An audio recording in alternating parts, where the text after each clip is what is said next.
is masturbating furiously. Hey everybody, welcome to Impossible Coin.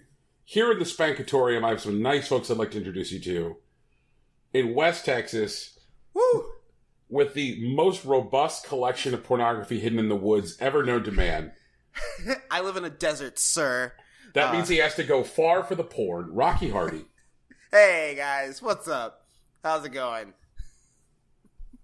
And somewhere in Ohio, the person who knows how to keep the window up at the peep show longer without putting more money in, Tegan Somerset. Wait. I don't understand this reference. It's even better. Oh, that's so good. I'm both lost and alone.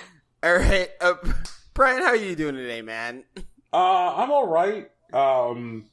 It's been a couple weeks since we've had one of these. True. Because last week was interview week. So, done some stuff, played some games. And continued to receive other men's mail. What do you mean you've continued to receive other men's mail? What does this entail? How do you receive someone else's mail? Yeah, That's like not how the post office works. Well, it's true. That's not how the post office works. I mean, that is how the post office works sometime. Here to tell you about that, too. But what is generally more a real struggle for Brian is email, social media networks, various digital channels of communication. There are Brian Cartwrights all around the world, none of which are seemingly able to be bothered to give people the correct fucking email address. Oh no. That sounds like an actual problem. It's a real struggle. For years, the main Brian antagonist was one in Boston. Antagonist? Well, this one go was ahead. like... The reason I called him an antagonist, Rocky, is he was deliberately trying to push me out of my Gmail address. He wanted me to give it up. Because Brian Cartwright 2 at gmail.com, right. Yeah, because he had the Brian Cartwright 2, and I've got the Brian Cartwright, and he's like, well, fuck you for having the better one for showing up 3 months earlier than I did. It's Why at didn't the he top. just go with Brian Cartwright 1? Well, because then what email address would be used by Brian in England? Oh, no. You see, Really? You see, I know all of these assholes. I know these assholes' email addresses better than they do. It's lonely at the top, Brian. But, like, Boston Brian was one who, like, he was having, like, the fucking emails from his, like, gym sent to me. He's a member of a men's choir. I was on that mailing list. And it wasn't until I had him scheduled to give a speech on some work that he did with the Securities and Exchange Commission. At 30 Rockefeller Plaza. And it's like, I know that place, yeah. Yeah, and so, like, the person from the company, which I will leave the name of the company out of this, because it is kind of embarrassing that they spent money on getting Brian Cartwright a hotel room, Brian Cartwright airfare, and Brian Cartwright. Oh, no. And so they like sent the car to the airport to pick up Brian Cartwright. At which point, I was in Vegas at the time. I just responded via, and I was like, surprise, I'm the wrong Brian Cartwright. All this has been done for naught. Oh, no! Yes. Brian's a real-life troll. A real-life troll, oh, no! Brian, you really fucked someone over! And so... Someone probably got fired, Brian. No, he's retired. Brian Cartwright is retired. No, I mean the people that, like, sent the car to the wrong Brian Cartwright. And booked the nice hotel room and all that stuff. Yeah! That person's in trouble, man. I'm sure it all worked out. God, I hope so, but I'm not sure. Like, oh, jeez. Yeah, you definitely got someone fired. Nobody got fired. Someone totally got fired. There's no way dude. in hell you didn't get someone fired. Everybody, you should add us on social media and let me know if I got somebody fired. I mean, they definitely, like, it's definitely their fault because they didn't check with the actual Brian Cartwright. Like, they felt like they were making an email chain with a real person, but, like, that person almost totally got fired, dude. Like, oh, man. But when I put stuff into an email to identify it as being deliberately ridiculous, And then, like, people are like, some intern somewhere. Jesus. I hope it's an intern. Oh, some poor intern. I was like, look, you're going to have to send a very large car because I'm leaving straight for Prague in order to attend a tuba recital. Are you fucking serious? Yes. Brian, no. All right. Because like they're gonna tell their higher ups, it's like, yeah, he needs to go to Prague right after, and it's like, whatever, we'll just send him a bigger car. Who cares? Oh my god, what? Oh man, Brian. All right, Brian, no. Rocky, if you got an email from some asshole claiming he needed to put a tuba in a car. Okay, so my intention is that because they're giving a speech at the SEC at 30 Rock. Okay. It wasn't at the SEC. It was about work he had done for the SEC. Okay, so they work for the SEC. They're giving a speech at 30 Rock. That's, for me, like, if I'm an intern somewhere, that's safe to assume that this person's pretty important, and my boss just wants to do whatever they need to make sure that this person's happy.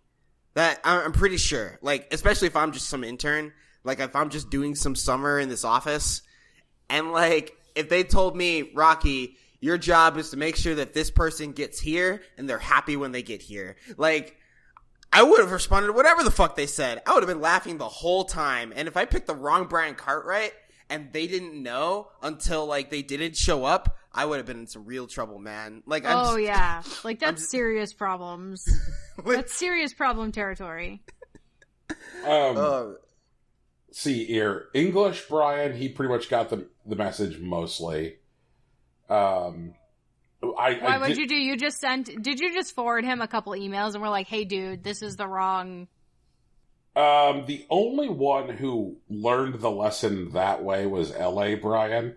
I said LA Brian? Yeah. Yeah, okay, so wait, no, hold on. I gotta keep track for the listeners. We have London Brian. He's British Brian. He's not in London. He's just British Brian. Okay, British Brian. Yep. Boston Brian. Yep. Atlanta Brian. And LA Brian? That's where we're at? We got 4 Brian Cartwright. There is a 5th Brian Cartwright. He's also not a big problem, which is why he doesn't crop up often. Brian, oh yeah, isn't there, wait, is Boston Brian, contractor Brian? That's Atlanta Brian. Okay, so Brian, Atlanta Brian is, okay, wait. Brian, you got like a Sentai show of Brian's now. You do! Dang! I want to see the Sentai show where every main character shares the same name. Please make this a thing. I'm good with all my other Sentai shows. Give me a Sentai show of Brian's. If we could just get a picture, I don't care if it's photoshopped, if it's just like all 6 of you just photoshopped as if you were hanging out in the same place. Brian, you can throw a Brian con eventually. A Brian Cartwright con. A Cartwright con, Brian. You can have your own con. Brian Conwright? Dude, let's go. Yes, exactly like that. So the one I'm mainly bummed out about is Atlanta Brian, because he's been out of work for a while. He's behind on his bills. Boost mobile phone. I remember him. Go ahead. Yeah, he's got a Boost mobile phone. What do you mean he's been out of work and stuff? Well, construction's a tough racket, and he lost his job, and he's had a hard time finding it. I know, because every one of his fucking looking for work emails comes to my email address. Oh, no. I've actually talked on the phone to Atlanta Brian. Man, okay, go ahead. I want to hear this. He went to, look for work with some employment agency, and when they sent him his, confirmation sign-up packet, which included his date of birth and social security number... No! Oh, man. No! So I called him up. I'm like, hey, dude, I just want to let you know that this place that you went to look for a job, they fucked up hard. And now I have access to your social security number, and you fucking bet I'm ruining your life, so... Oh, no! Oh, Tegan, Jesus. No, it's not that bad. But first of all, Tegan, I'm wounded. That you would think that I'm the kind of cat who would do that shit. No, I would just assume you would threaten it. Oh, God. Not that you would actually do it, but that you would threaten it. He's not some retired asshole who keeps on getting his fucking gym membership to me. He's an out-of-work dude. I am not gonna, it isn't a... Anyway. Okay. Yeah. So, but so this place fucked up hard and gave you his social security number. Yes. They're shit. And I did destroy that email, unlike the ones about the Rockefeller Plaza thing, which were for the lulz. But, like, the thing that gets me about Atlanta Brian is that Atlanta Brian's pastor, the man who helps him navigate his relationship with the Lord, fucking added me on LinkedIn. Okay. What? There are both Brians have their photo on their LinkedIn profile. I just happened to be the first one when you search for Brian on LinkedIn. So he literally clicked the first Brian on LinkedIn. He's like, oh, good enough. This must be him. And there are some considerable differences in our physical appearance that might have tipped off the pastor. But okay, like what? Like, how different could you guys actually really look? Well, I don't know if you know this about me, Rocky, but I'm a white man. I do know that. Okay. Atlanta Brian is not. So Atlanta if you were like, I don't know, say fucking 10 yards away and had bad eyesight, you'd be like, yep, those are two different dudes. Oh, God.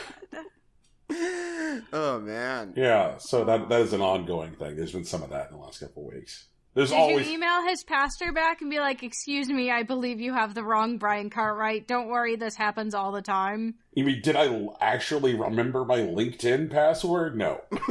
Oh. I mean, I guess that is what I was asking. Yeah. God, speaking of fucking passwords, Rocky, has there been, like, frequent unmitigated assaults on your Epic account recently because of Fortnite? Like, I am glad I've got two-factor authentication on my, my Epic account, because it's like not a day goes by where I don't get an email that's like, somebody tried to log into your Epic account. Somebody tried to log into your Epic account. Reset your Epic account password. And I want to know what all these Malaysian hackers want to do with my fucking Fortnite. Oh, actually, so one of the funny things about Epic account / Fortnite is that if you've ever purchased like any DLC through Epic, what'll happen is because it saves your credit card information, it doesn't ask you to log in again before you make a payment. What hackers have been doing is that once they get into your Epic account, if there's already a credit card linked, they'll immediately buy like the collector's or founder's edition of Fortnite and then take the code and try to resell it on the internet. Because once they guess that one password, which is like usually a common one, and if you don't have two-factor, they can immediately make the charge. Like, it doesn't ask you to log into your bank or PayPal or anything like that. Like, it's just a button. And so that's why they've been hammering, like, Epic so hard. That's shady as hell. Oh, it really is. I mean, we talked about it, I think, maybe a month or so ago. No, maybe two. Where Epic accounts have been seeing these strange charges show up on their account. And, like, Epic tried to apologize for them and try to refund people, but basically, the exploit is still kind of there. They added two-factor, which is nice because that solves a lot of the problems. But to answer Brian's question, no, I haven't been getting those notifications from Epic. But I also have two-factor on, so there's that. Yeah, I mean, I have two-factor on, which means that, like, they got as far as, I guess, as pwning the password, and then they don't have access to the aforementioned Gmail address, which also has two-factor, so these Malaysian hackers can suck my tits. Brand's feisty this afternoon. I'm about it. He is. Okay, guys, we're about like 15 minutes in. Should we talk about video games just like I think a little it's bit? possible, but this is a video game podcast. No, I just want to hear more about Brian's nonsense. I feel like Brian and the Bryans should, do something together. Start a band, maybe make a show, go out for dinner one afternoon. Who knows? We'll figure something out. Get that company to send a car for Brian from England. British Brian. He's cool. Man, I want, like, Ocean's 11, like, style, like, intros for everybody. But it's all Brian. It's just Brian Cartwright, and starring Brian Cartwright. So, I wonder how many other Brian Cartwrights there are in England. Do you think he could hook you up with the rest of the clan? what I think we'll do is we'll all go to the same magical boarding school, and whenever one of us is number one in our class, we get to perform an Idol concert. Oh, yeah? Yep. Okay, what's happening? Well, I'm interested in just what's happening. This sounds like the plot to, that Horse Girl anime that I sent Brian a couple weeks ago. Oh yeah, man, like, how is that? How's that going? This horse girl bullshit, I watched it. God damn it, Tegan, what the fuck? I did recommend it as a joke. I did not actually expect you to watch it. Oh, did you expect me to make a slideshow of offensive imagery with music set behind it while watching Is there? it? Did you do that? Yes. It's on our Facebook. It's what? Engage with our social media, Tegan. Oh, God, I will have to. You know me, I deleted Facebook from my phone. But She did. Hang on. Impossible Coin on Facebook. Where is this? Where is this nonsense? Let me Scroll down see. to the post which says, Tegan is going to have to answer for this. What is going on? Oh, no. Why is he whatever. feeling her legs? Uh, I mean, I understand why, like, her legs would be felt, being that she's a horse girl, and, you know, like, that's a thing that happens to actual horses. But, like, why is he doing it in front of a train station? Oh, that's not a train station, Tegan. That's the track. That's the track? Yeah, that's the track. So who's this dude? Oh, he's a horse enthusiast, Tegan. Oh, is he? Yeah. wait, Brandon, you just touch the horses? well, That no. seems illegal. But that is actually illegal, but that's a whole other thing, I guess, because it's anime. I think it would still be illegal in anime. I think it's the cherry on top of this is that when you start the video, or even when you're just looking at the initial, like, cap of it, the caption reads, "I'm not some suspicious horse girl." Yep. And I'm just like, Yep. Yeah. That's the So- episode title, isn't it? I mean, I'm sure that this TV show had some name other than, like, horny horse racing apostrophe, but I think it's where we are. So, like, there's this girl, her name is Special Week, and she's got a big... Her name is Special Week? Yes. Her name is... Yes, Tegan. Oh, Anime is happening. What a good girl! Her name is Special Week, and she wants to be the best horse girl in Japan. Of course she does. What a good. And so she wants to go to the special horse school. Of course she does. And on her I way love to it. on her way to special horse school, she decides to stop by the horse track to watch a horse race, which is, of course, a bunch of cute, pert girls with big tails and curvy asses just flopping along the racetrack. And while she's watching the horse race, this goon comes up behind her and is like, and just starts groping her. He's like, "You got these hind legs, and What a fucking creep. well, It gets worse. it gets worse. It gets worse. Yep. How's it get worse, Brian? Well, we'll get there. So then she's like, "Oh gosh, I'm late for school," because it's an anime. Everyone is always late for school in animes. So then she goes to school, and then they're like, "You're late for school," and she's like, "I know, it's an anime." So they give her a room with other horse girls, and she's like, "I have to be the best horse girl here on Horse Girl Academia." And so then she You're not going to admire her struggle or her pluck? Oh, not at all. So You're then, not animating right. We're going to have to do this again. so anyway, like the girl who won the last horse race that our hero Special Week watched, did so. She won the race by disobeying the instructions of her trainer. So she is dismissed from her team because it doesn't matter that she won the race, because winning one race is not how you build a horse girl legacy. True. Mm-hmm. So okay. I can get behind that. So there are some, but we don't know that she's been dismissed yet as an audience. So the team that this horse girl race winner is on has tryouts for the open spot on their team. So of course, who tries out but Special Week? Who doesn't our horse girl. Yeah, our horse girl. She doesn't do terribly well. And that guy from earlier, the thigh groper, he's like sitting there like watching. He's like, and he's got a stopwatch. And he's like, oh, she did so good in that last 2 furlongs. And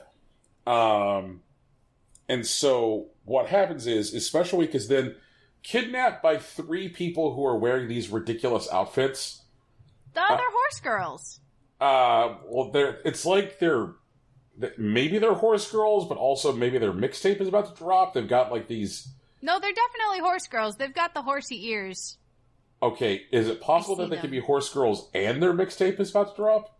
I mean, possibly, yeah. If they're already in an idol unit, then yeah, their single could drop. Right, so that'd be a thing. Like these masked horse girls who are wearing sunglasses, like kidnap her, and then take her to like the headquarters for the secret other horse girl team, which is going to one day be the best horse girl team, even though nobody respects them right now.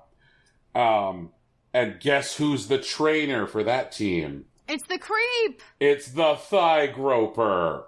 It's the creep. No. Yeah, and he's like, I'm gonna grope your thighs some more. I'm the best trainer. And I feel really uncomfortable with you making those noises in my ears. Please stop it. Please. And then the coup de grace is that the horse girl who our hero Special Week admired at the race, who got kicked off her own team, now has to slum it by joining the thigh gropers. Oh, man. They're not called the thigh gropers. Of course they are, Tegan. No, they're not. Tegan, I know anime. I watched at least 30 minutes of it. Yeah. You watched one episode. Aww. Gross. I mean, also, but gross. Gross, but also gross. You heard it here first, folks. It's gross. It's gross covered grossness with gross filling. This is no open can of sweet corn. It's anime. So yeah, I watched that. So I might watch more of it in order to hate it more effectively. But it was not good. Of course it wasn't good. Like, I knew it wasn't going to be a good one. Tegan! I mean, what? Words that came out of your mouth were, you need to watch at least 4 episodes. Yeah, but I mean, also, well, it depends on the season. But for Horse Girl, I would do 4 episodes. And there are already 4 episodes out. Oh my god. So I already know. So you're like, yeah, I know this isn't good. I know you'll hate it. You have to watch at least 4. Yep. Not how things work. I mean, really, if you want an actually silly, ridiculous anime, I could have you watch Magical Girl Ore instead. Which No, I'm good. Is... I'm good. I'm good. It's about a bunch of magical girls who turn into boys when they turn into magical girls. That... Also, they're idols, but the main girl can't sing for shit. Yep.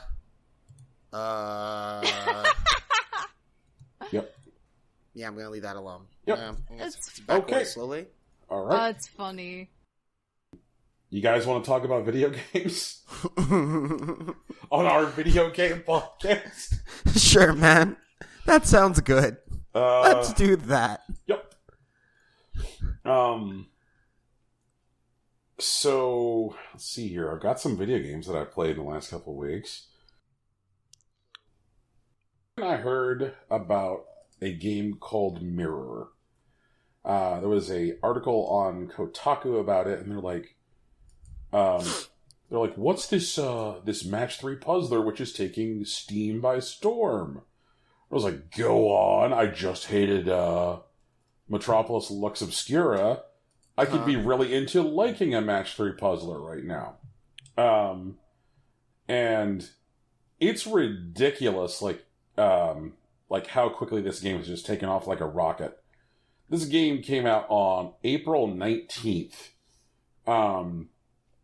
And it has to date 7,830 reviews on Steam. What? And What? That's too What? many. That's too doesn't- many reviews. And Yeah, what? this game is $1.20, and it's fucking awesome. Okay. I'm really loving this game. The match 3 puzzling is like a lot more difficult. There's a really robust like leveling system and a good variety of power-ups. It's match 3 puzzling, and the way it delivers its narrative is there's like short stories about like 8 different girls, and you have to do 4 total match 3 puzzle fights with the 8 different girls. Okay. And after the 3rd match 3 puzzle fight with each girl, it then presents you with a banging them mini game. So Heamy Pop, sorta. But go ahead.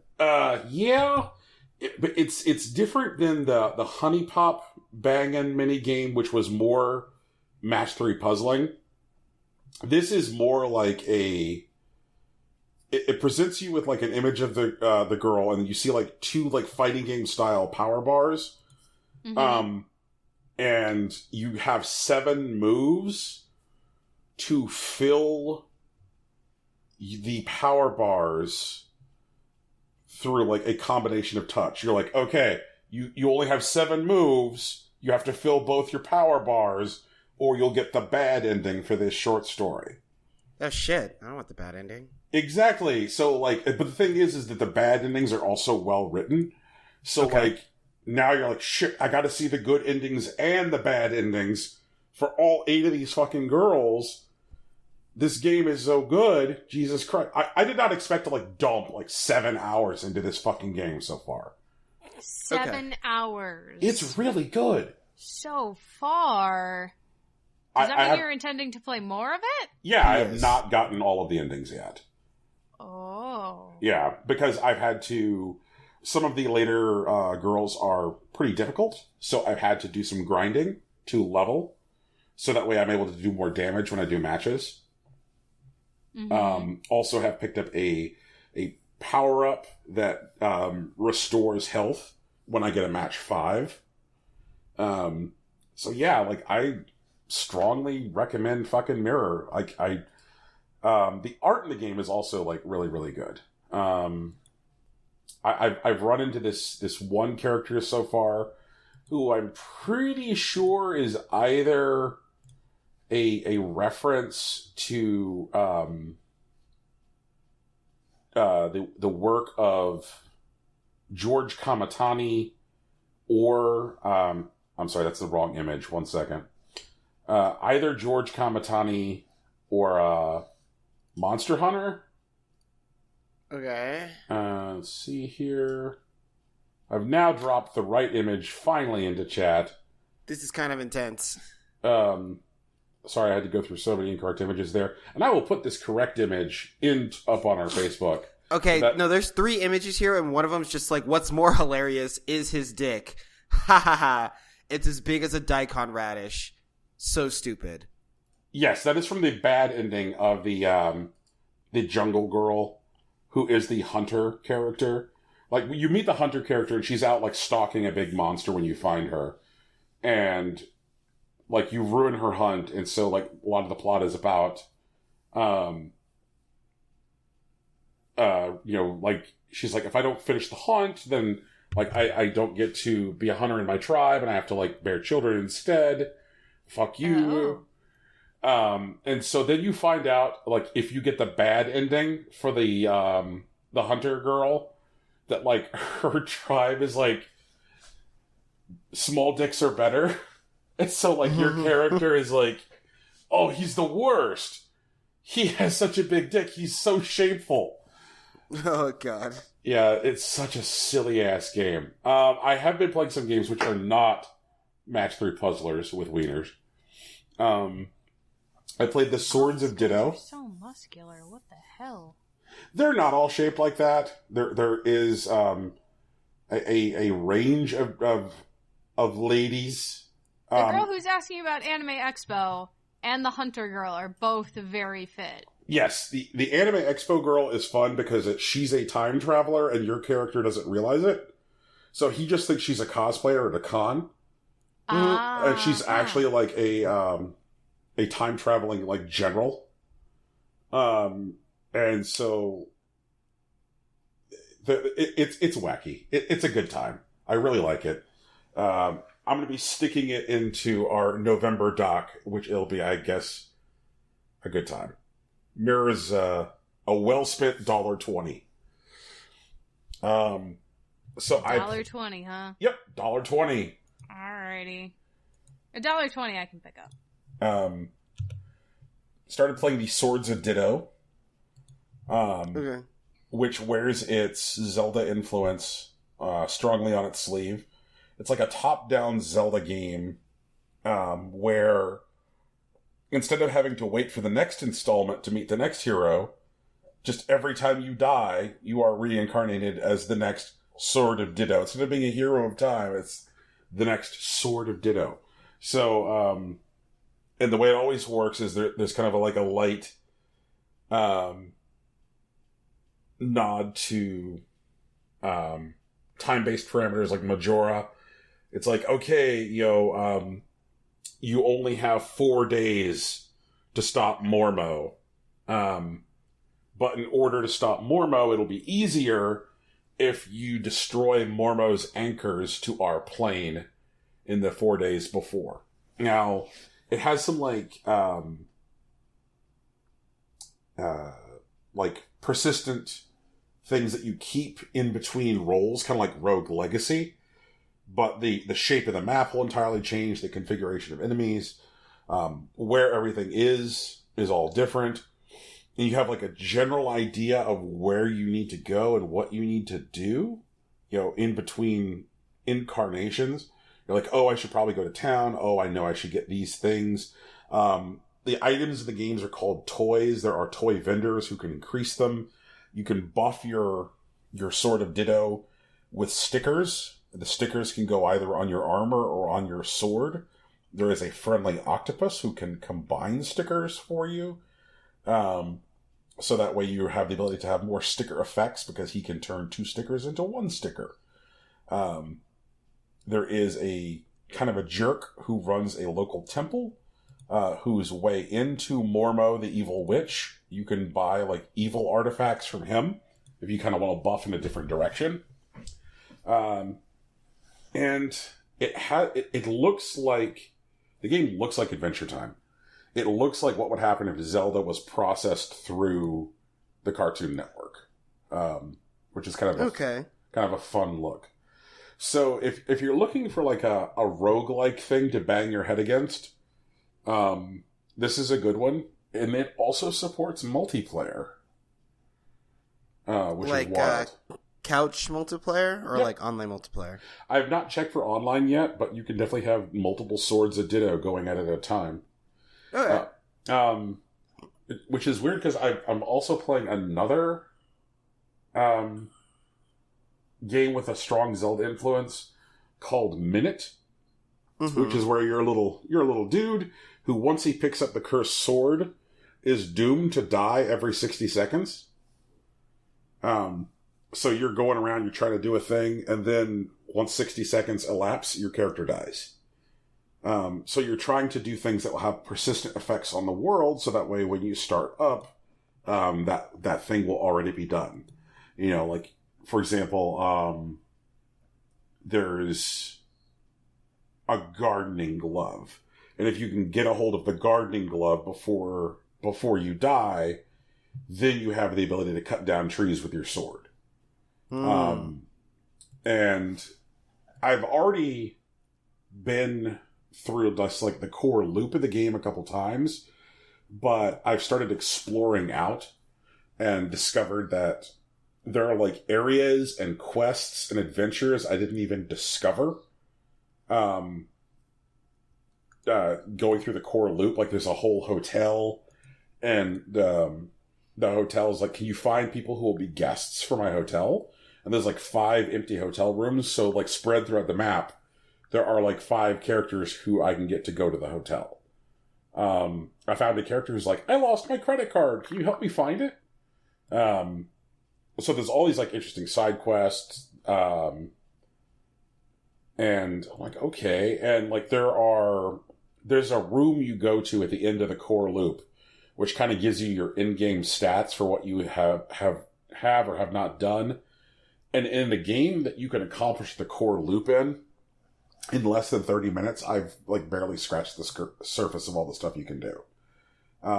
Both of these games, Swords of Ditto and Minute, are from Devolver, which is kind of cool because it occurs to me like, oh man, like E3's in like a month.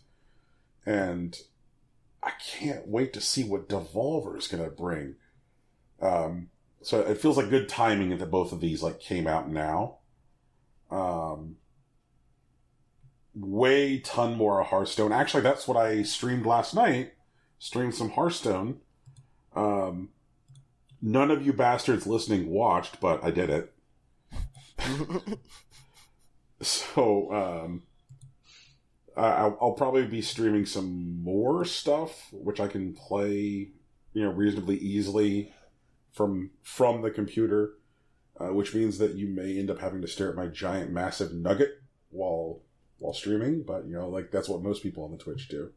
But, yeah, Hearthstone's still good now. There are some more deck archetypes that have emerged recently. It seems like Paladin is the current default for aggro decks. I'm seeing a lot of Paladins on ladder. It looks like the current default for control is Warlock, and the 2 deck types that you're really seeing it for people who are doing it for the lulz are either Rogue or Shaman, and I am definitely doing it for the lulz. Okay. Yeah. There is a really good Thief Rogue archetype where you're like stealing a bunch of cards from your opponent's class and then playing a card which just replays everything from that class that you had, which is super fun. So that way, if you got like 6 minions from the other class that got destroyed over the course of the game, when you play that card, you get those 6 minions back, that kind of thing. So Hearthstone's still fun, but much like wrestling, it could cease to be fun at any moment. And then the only other thing I'm really playing is God of War. And holy shit, you guys, God of War. So fucking good. God damn, Rocky. You need to get on this shit. I'll get around to it, man. Wait, I think I said this about something before that I never got around to. Yeah. Yep. What was that? That was Mario plus Rabbids Kingdom Battle, when Tegan and I were like, look, you need to play this game before the end of the year. And you never did. That's right, I never did. Fuck. Yep. The game was pretty good. Jesus. You heard it here first. Actually, you heard it here last, folks. Mario plus Rabbids Kingdom Battle. Pretty good, says Rocky Hardy. 4 out of 4. I got it for free. 4 I got it for free.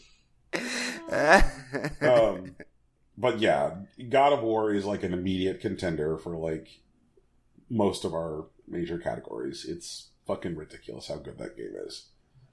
The writing between the 2 central characters, Kratos and boy, it is super fantastic. The art design for like the various kingdoms is amazingly gorgeous. Tegan, have you gotten into this thing?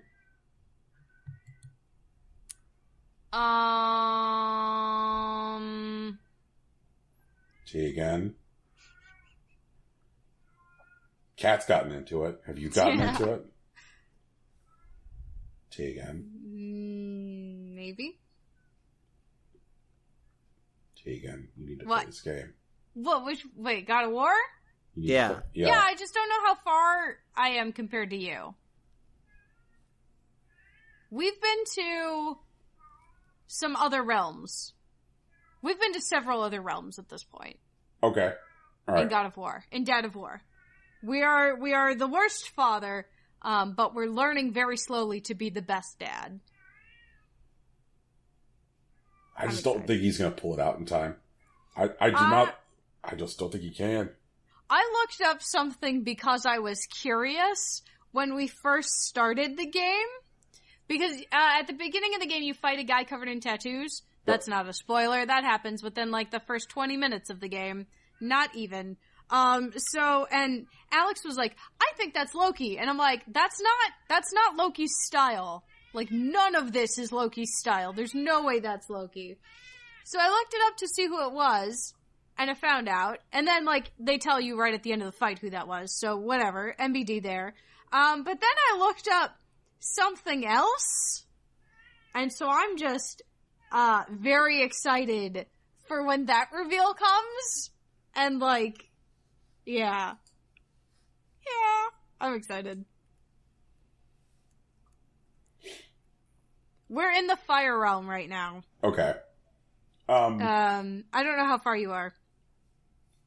I am not. Are you in the fire realm? I am not. I have not yet gotten to the fire realm. Okay. Which realm are you in? I am in the mountain. Okay. Yeah.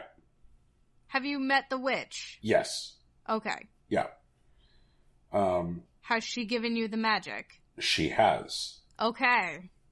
Alright, so you're not too far behind. You're a couple hours behind. Yeah, like, I have been to the other realm and recovered the light, and then gone back up the mountain so that way I could push through the darkness, and I am now inside of the mountain.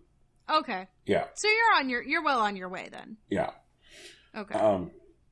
Man, like, good on Sony. Like, I could have given two shits about God of War. Like, really could have just... But they really effectively rebooted this thing. Like, if they told me they were going to put another one of these, like, 2 years from now, I would be there. I would be on that train. Like, it has gone from series I don't care about at all to one that I'm really invested in. Like, are there any other series that you guys would like to see get a fresh coat of paint and kind of get, like, a soft reboot like this? I know what I want to see more of, but, like, I don't know about soft reboots. You know? I mean, they've so far started this, I don't know. I feel like reboots are nervous. Reboots make me nervous. I mean, to be fair, Breath of the Wild was a soft reboot, but... Yeah. Breath of the Wild was beautiful. Yeah, but it was also an effective soft reboot. So good. I mean, Metroid needs a soft reboot, but we've known that for, a decade? Yeah. And, I feel like Pokemon needs a soft reboot, after Sun and Moon. Yeah. And I hope the next one kind of is. I hope you can skip the fucking tutorials in the next Pokemon game. Right? Oh, man. Please give me that option to be like, do you know how to catch a Pokemon? And I can be like, yes. And they can be like, great. And then just move, and here's your Pokeballs, and let me go. Like...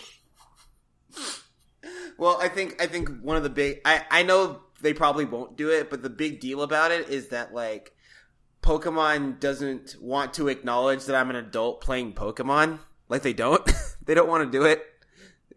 They just want to make sure that, like, Pokemon is in the hands of every generation's 10-year-olds, which I understand. I really do. But even your avatar doesn't look 10 anymore. Your avatar looks at least 13. True. But this all assumes that they don't do that soft reboot in Pokemon. Like, if they did that, they might need tutorialization. Because, some tutorialization, yes, but for the mechanics that carry over, I don't need a tutorial. Breath of the Wild didn't really have tutorialization. That's a good point. There were tutorials if you asked for them, you know, for some of the stuff, and for everything else, it was just like, you know how to fucking swing a sword, go at it, my dude. Yeah. Like, the world taught you, dude. Like, you went to the school of hard knocks. It was great. I feel like Metroid is slowly, inexorably marching toward a destiny of being a Dark Souls game. I'd understand that. I mean, that makes sense. Like, it's still... If you... Yeah, I could see, like, Metroid being... Okay, so here's a weird thing, because... So Splatoon is Nintendo's shooter, and Metroid is Nintendo's Dark Souls. Yeah, because, like, you're a single character, like, basically wandering through a world, fighting, like, these one-on-one bosses, and I think I like Metroid better when it's more, like, Metroidvania versus, like, Prime. I mean, Prime is cool because you're just fighting these, like, weird bosses that are bigger than you. And that's... While Dark Souls does do that, I think it's stronger when you're fighting these, like, weird character bosses that you don't really get to know that well outside of the context of combat. Ridley is infinitely a stronger boss than, like, fighting, even, like the Mother Brain sometimes, I think. Well, Dark Souls keeps all of its storytelling in item descriptions, so if you want all the Metroids to continue to be a world of mystery, that might be a good place for it to eventually end up. I'd like to see a soft reboot of Twisted Metal. I get that. I'd be interested in that. I would like to see 100 Sweet Tooths drop out of a plane. Jesus. No. Didn't we talk about that? I mean, Twisted Metal Battle Royale would actually be pretty dope. Like, yeah, it's kind of what that's what I'm saying, man. Like, well, I mean, that's where Call of Duty's going. But actually, yeah. I guess the difference is that, like, I could be down for 100 Sweet Tooths. I am not down for 100 guys who are 420 no-scoping. What about 100 Halo guys? Nope. 100 Master Chiefs jumping out of a plane? Yeah. The thing I've always liked most about Halo is the lore. They have an incredibly compelling world. And, like, for the first 3 Halo games, like, they were known for their level design being like, this makes it fun to shoot in a single-player environment because of how well these, like, environments are constructed.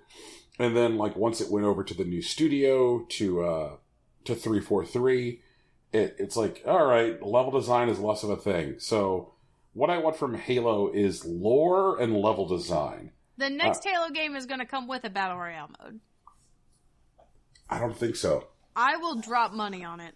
I think that the next Gears game will likely have a Battle Royale mode, but I don't think the next Halo will.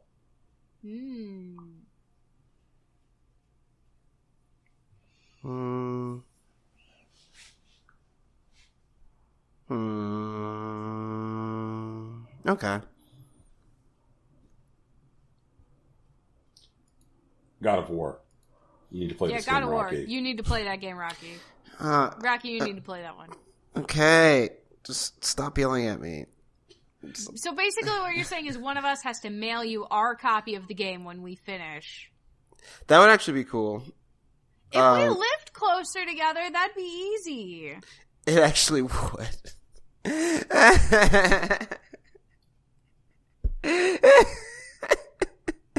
I don't know why this is so funny to me, but it is. Rocky, I'm looking at this show doc, and I see that you've played a video game called Benjamin Johnson.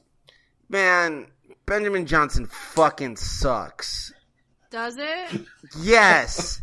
It's so shitty. Like, what's the worst part of it? The fact that they make me walk so much. And they want me to care about walking so much. Like, oh god. Like, I mean... So wait, does that mean, is that, like, whatever happened to Edith Finch? Well, no. Okay, so there's also that, right? But at least when people try to talk to me or whatever, usually Anita Finch, they have some vaguely interesting things to say. Occasionally, they'll make me pull levers or something, and like when I pull the lever, something cool happens. None of that shit happens in Benjamin Johnson. I'm just one asshole that occasionally stops walking for some bullshit I don't care about. Like, man, fuck this game. Like, oh my god.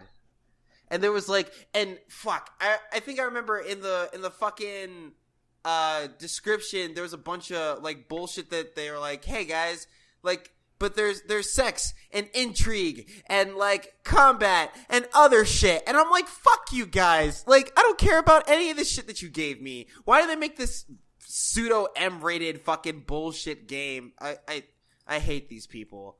I hate this game, and I hate everyone that had anything to do with it. And it's just, I'm very upset.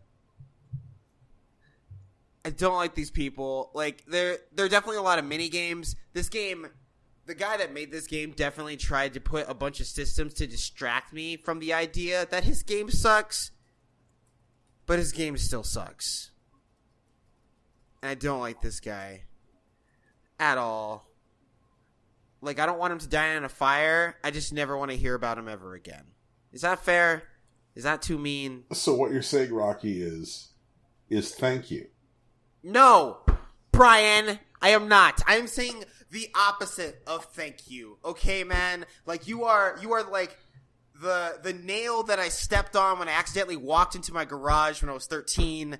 You are the time my brother threw a burrito at me when I forgot to take out the trash one time. Like, what the fuck, Brian? He threw a burrito at you?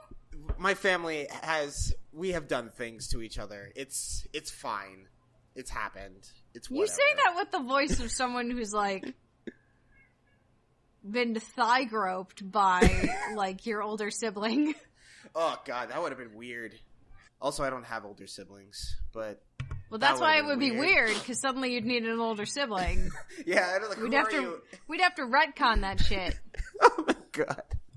Oh man. Dude, yeah, no, I'm looking at this thing again. There are sexual allusions.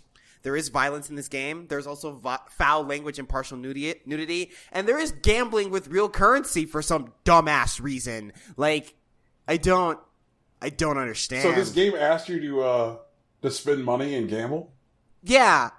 On a video game. I don't even know who this money was going to. I still don't know why this is happening. It's just, god damn it, Brian. Like, what the fuck, man? Why did you do this? I'm an evil genius. Good job, Brian. So, which Steam trash was worse? Rockies. Tegan doesn't play your Steam trash. Sorry, Tegan. Well, I mean, like, regardless, I feel like your Steam trash would be worse, because I already was like, Edith Finch isn't a game. So, like, I feel like if I had to play your game on top of that, I would just be like, nope, video games are over. Canceled. Video games are canceled! We're renaming this podcast. We're starting over from scratch. Good night, everybody. It's not happening. Burning the whole thing down. Oh my god. But, it's okay. It's okay. I played good video games this week. I played Splatoon. I got to splat some goons. Hang out with a couple of people. Are you making the climb to X?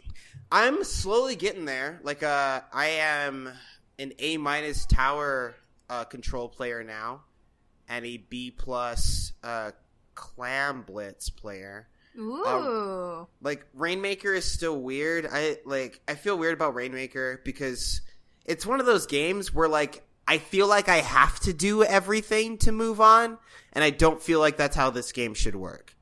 Like, it's just like, I'll watch people, like, they'll run into, like, fights by themselves. They'll stand, like, back to back around the Rainmaker, and then, like, a blaster will, like, pop 3 of them.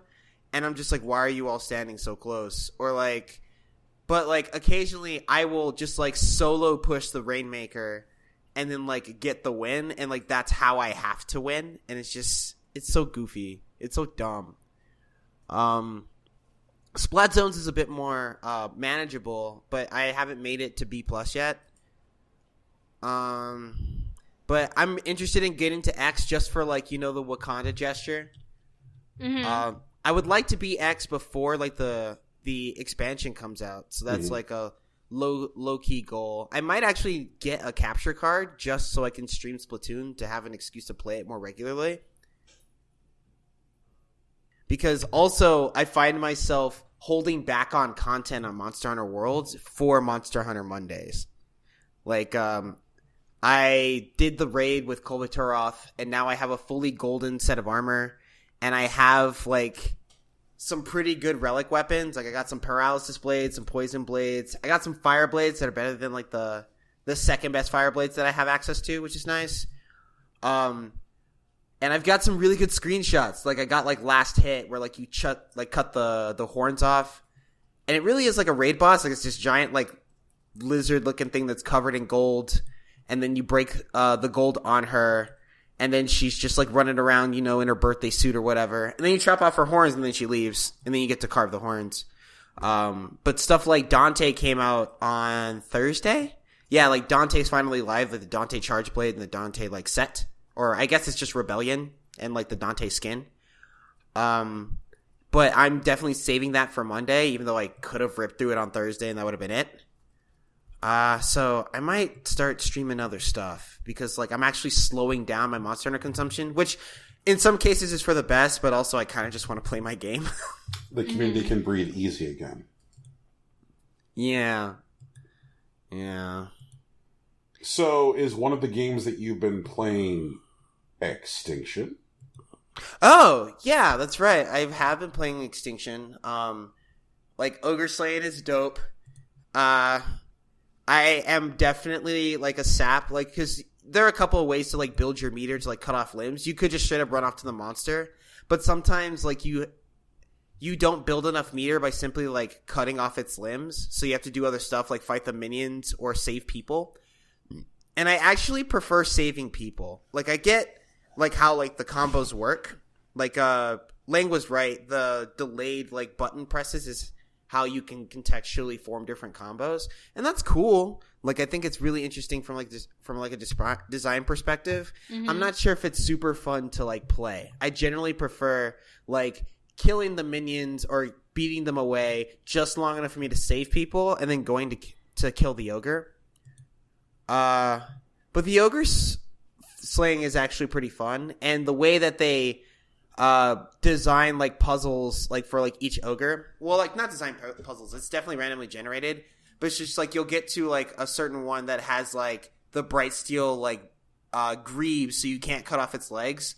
And, like, a single, like, golden lock on its left arm. And then also, like, the head that's exposed. And you need to build meter and, like, keep it from destroying everything. So, like, you'll run up to, like, oh, I can't chop off its legs. How do I do this? Or, I can chop one of its legs, but I can't get rid of either of the arms, so I have to dodge the arms the entire time. How do I do this? And that kind of problem solving is pretty cool. I'm having fun with that.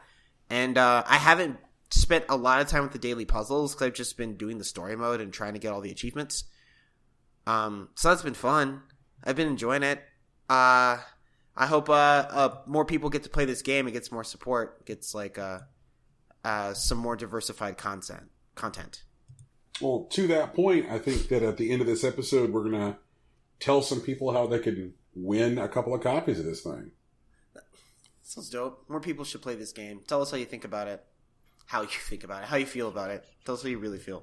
You think about it with your brain, I hope. That's ideal. I believe that. So, Tegan, am I seeing here that you are continuing to be shot with the bliss? Yeah. She said sadly. I know. We beat the one that hunts. Which seed is that? Fucking John Joseph Jingleheimer Schmidt seed? Yes. We beat that one. That's Jacob. Jacob, yeah. John Joseph, whatever the fuck. Anyway. Exactly. We beat him up. We shot him dead. With the bliss. He called America an empire and said it's doomed to fall. So that was pretty cool. we raided a bunch of bases, and I was surprised that there weren't children in them, because it seems like once you and your family join the cult, like, you have to move into these bunkers, and there were no kids anywhere, and I'm just like, where are all the children?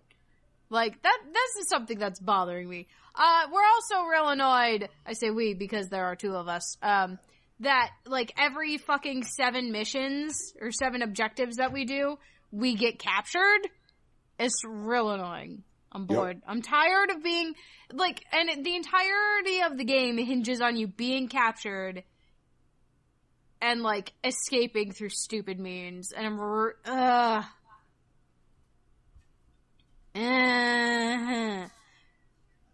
I didn't sell my copy of the game, but I uninstalled it. Oh, yeah, okay. Fair enough. It's so fucking bad. We're gonna be finishing it. I know that. We probably won't be keeping it after we finish it, but we are keeping it. So. Wait, other way. We're not gonna be keeping it after we finish it, but we will be finishing it. It's just you know? And I'm bummed, cause, like, I really wanted this game to be real good, you know? Although we did find out that, all the wanted posters of you, so you know how you can go into, like, the little side menu and, like, change kind of what you look like? Yeah. Like, you can change your, like, little stupid outfit. If you stand in front of a wanted poster and you change your outfit, the wanted poster will change to whatever you're currently wearing. Neat. So that's kind of dumb, but you know. The only reason I'm not going to get rid of this game is because I hold out hope, because I'm now really glad that the planned DLC has nothing to do with this environment. That they are, it seems like, by all accounts, done with Hope County, Montana. And that when the DLC happens, they're entirely new environments, entirely new stories, entirely new structure. Because it's possible that might suck less. So I'm gonna wait to hear what the early word is on the DLC. If the early word is bad, I'll just get rid of it then. But if it's like, oh, okay, if you were hoping to Far Cry and not do this shit, then, like, the DLC is good. Because as it is now, it's like, we regret to inform you it is Seed. It's so bad. Like, yeah. This one could have used some more time, I feel like. Another year in the hopper. Yeah. Yeah. I feel like it's a good idea. Just the connecting the story points they want is happening very poorly. You know? Yep. Like, there's definitely some good notes in it, but it's like, but overall, this is not a wine I would serve with my dinner, you know? Nope. You do not need to play this game before November, right? Yeah, this one you don't need to play before November. But yeah. That's about it. As far as gaming, like, I really haven't been... God of War and Far Cry, that's about it. I want to get into the new Splatoon 2 and stuff. Well, what is this all caps business about the Digimon? Can I go into generalized bullshit? Sure, you're allowed. Oh, okay. Well, it's anime bullshit, and I thought we were done with Anime Hour, but you know. If we're not done with Anime Hour, I'm down. Digimon Try, the thing, the Digimon Adventure, like, continuation of the series that's coming out right now. It's coming out as a series of movies. Loss, which is movie number 4, just got released on DVD this past week. So like a week ago from posting. So it came out. So I went out and I bought it all. Cause Roman, I know. Roman's real annoyed. Roman's tired of me talking about Digimon already. Anyway. So, mostly he wants dinner. Anyway. So, like, so there's this pop-up shop. This is the thing, okay? Japan is very into their, limited time goods. So there's, like, limited time sodas and limited time foods and, like, and so there are limited time goods for all kinds of stuff. And there are 2 different pop-up shops and a not food truck that are going on right now. And there's a karaoke tie-in deal. And now there's a fashion tie-in deal that was just announced. Anyway, okay, so, like, all the stuff I want is all in blind bags. Whoa, I'm so frustrated. So, like, so I'm in this group, and there's somebody there's like 4 people who are in Japan right now, and each of them have shops online. And, basically what they do is they say, this is how much this item costs me in Japan to purchase. Here's what it would be minimum for, like, the shipping of this particular item to you. This is the lowest I'd be able to charge you, you know, and it's like way reasonable prices compared to like what you would expect. So like the rubber strap charms are like $7 each, and they probably cost like $4 or $5 in Japan. So that's reasonable. And then like the badge buttons are like $10 each, you know? And so like, it's such a good deal, because otherwise you fucking go online and like the one button is like fucking $40. Oh God. I'm so upset.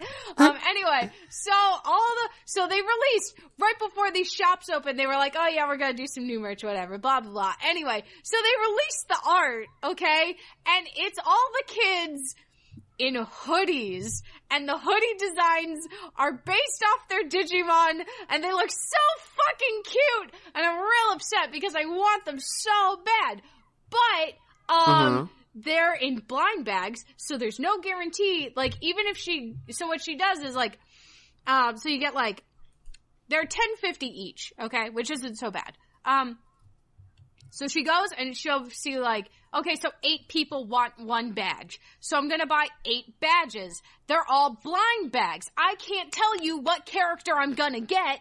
I have no guarantee the character you want is gonna be one that I get. And then she opens them all up, and the person who played first gets to pick first. The person who played second gets to pick second. All the way down to the... And then there's no more badges, right? So, like, there's no guarantee that you're gonna get the one you want, or that if the one you want shows up, someone else doesn't take it first. Oh, jeez. Oh, my God. But here's the thing. It's $10.50 here, and I fucking know when it's on eBay, it's going to be like $56 before shipping. I'm so frustrated. What the shit? But I did purchase $150 worth of guaranteed goods. Do you want to know what I got? Are there unguaranteed goods? Yes, because if it's in a blind that's bag, what she's I talking can't about guarantee that I get now. it. If it's something in a blind bag, that means it's all wrapped up, and you can't guarantee what's in it. It's like a regular empty box, you know? And there's no real way to, like, feel around and determine what character it is. Yeah, so you're talking about blind loot boxes. Yes, that's where you're basically. at right now. They're In real life. Real-life loot boxes, yeah. And in the form of round buttons where everyone feels the same, or acrylic keychains that everyone's such a close shape that it doesn't matter, because you could be feeling the keychain upside down and never know. So you may think you're getting one character, and oh no, you're getting another character. Or they come in actual boxes. Yeah, Roman, I know. Actual boxes. So then it's just square. What do you gotta do? You just gotta shake the box and fucking hope for the goddamn best. And I have played that game in Japan before. And let me tell you, I have gotten everything that I've ever wanted out of a blind bag when I have been doing the fondling of the goods myself. But fondling goods myself. Right. But if someone else is going there and just saying, okay, I have enough money, I have enough orders for 8 of them, I'm just gonna grab 8. That doesn't help. That I can't do the shaking and the squishing of the package and trying to figure out exactly which one is which. So, like, there's no way I would be, I have no idea. There's no way to guarantee it. So I'm just gonna have to fucking go on eBay and pay fucking goddamn $70 for a fucking acrylic keychain of TK and a Patamon hoodie, because, oh my god, it's so cute. And the hoodie has little faces. And I love it. Oh god, it's such a good hoodie. I would purchase that hoodie to wear. It looks so comfy. Anyway, okay. So, I did buy $150 worth of goods that I guarantee I know exactly what I'm gonna get. Do you want to know what I fucking bought? What'd you buy, Teagues? Okay. I bought I bought one set of postcards that has my digital children on them, not the one with the Digimon, the one with the actual kids. I bought a glass water bottle that has all of the crests patterned on the outside. I got one guaranteed TK keychain. I got one guaranteed metal keychain that apparently I can use as a fucking weapon. That's gonna have the crest of hope on it. I got a color-changing mug that if it's cold, it's got Patamon on the outside, and if I put hot water in it, it's got Seraphimon on the outside. Fucking nice. I got an acrylic, like, little clear standee that's got TK and Seraphimon on it. So TK's like the base part, and then Seraphimon's behind him. It's gonna be fucking sweet. And I got goddamn, what is this? A clear bromide. I don't know what the fuck that is, but it's got TK's face on it, and he's darling, and Patamon's got a little camera, and I love it! Ah! So yeah, and that was $150, and that $151.35, with $23 of shipping and handling, because, I paid for the faster shipping, not because it was faster, but because it had tracking. And now there's more stuff that was just announced, so now I have to decide, whether or not I want, and I am not fucking joking here, a wooden card case for business cards, or, that's a thing that I might buy, or, some of the Freaks store, yep, the store is called Freak Store. It's a clothing store, and I have to decide whether or not I'm going to buy the $60 long sleeve white t-shirt, the $60 black t-shirt that says butterfly on it, and the multicolored strap that's in TK's colors. I'm dying inside. My wallet is dying. And then, like, should I immediately go to eBay? Because now some of this stuff that's limited edition in the blind bags is already loose on the internet. Do I go now and get it while it's still relatively cheap? Do I wait for my con in June and see if there's any of it there? Or do I wait for Anime North at the end of May and see if any of it's there? Or should I just, like, fucking wing it and order some blind bags myself? I don't know, but the last movie comes out next week, Friday, and I'm gonna die. The first 10 minutes came out yesterday. The 10 minutes of the movie, they just put that out? The first 10 minutes of the movie. So they do, like, an interview with the actors.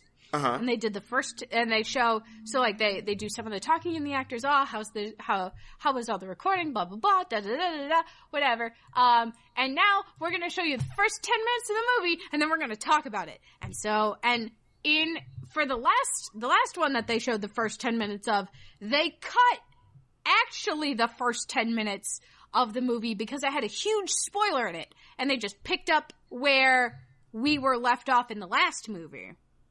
Like, at the end of it? Does that make sense? Uh-huh. So we didn't see the actual first 10 minutes because it was super spoilery. Instead, we saw the next 10 minutes. And this one, they've started at that same point, right after what happened previously, and have gone from there.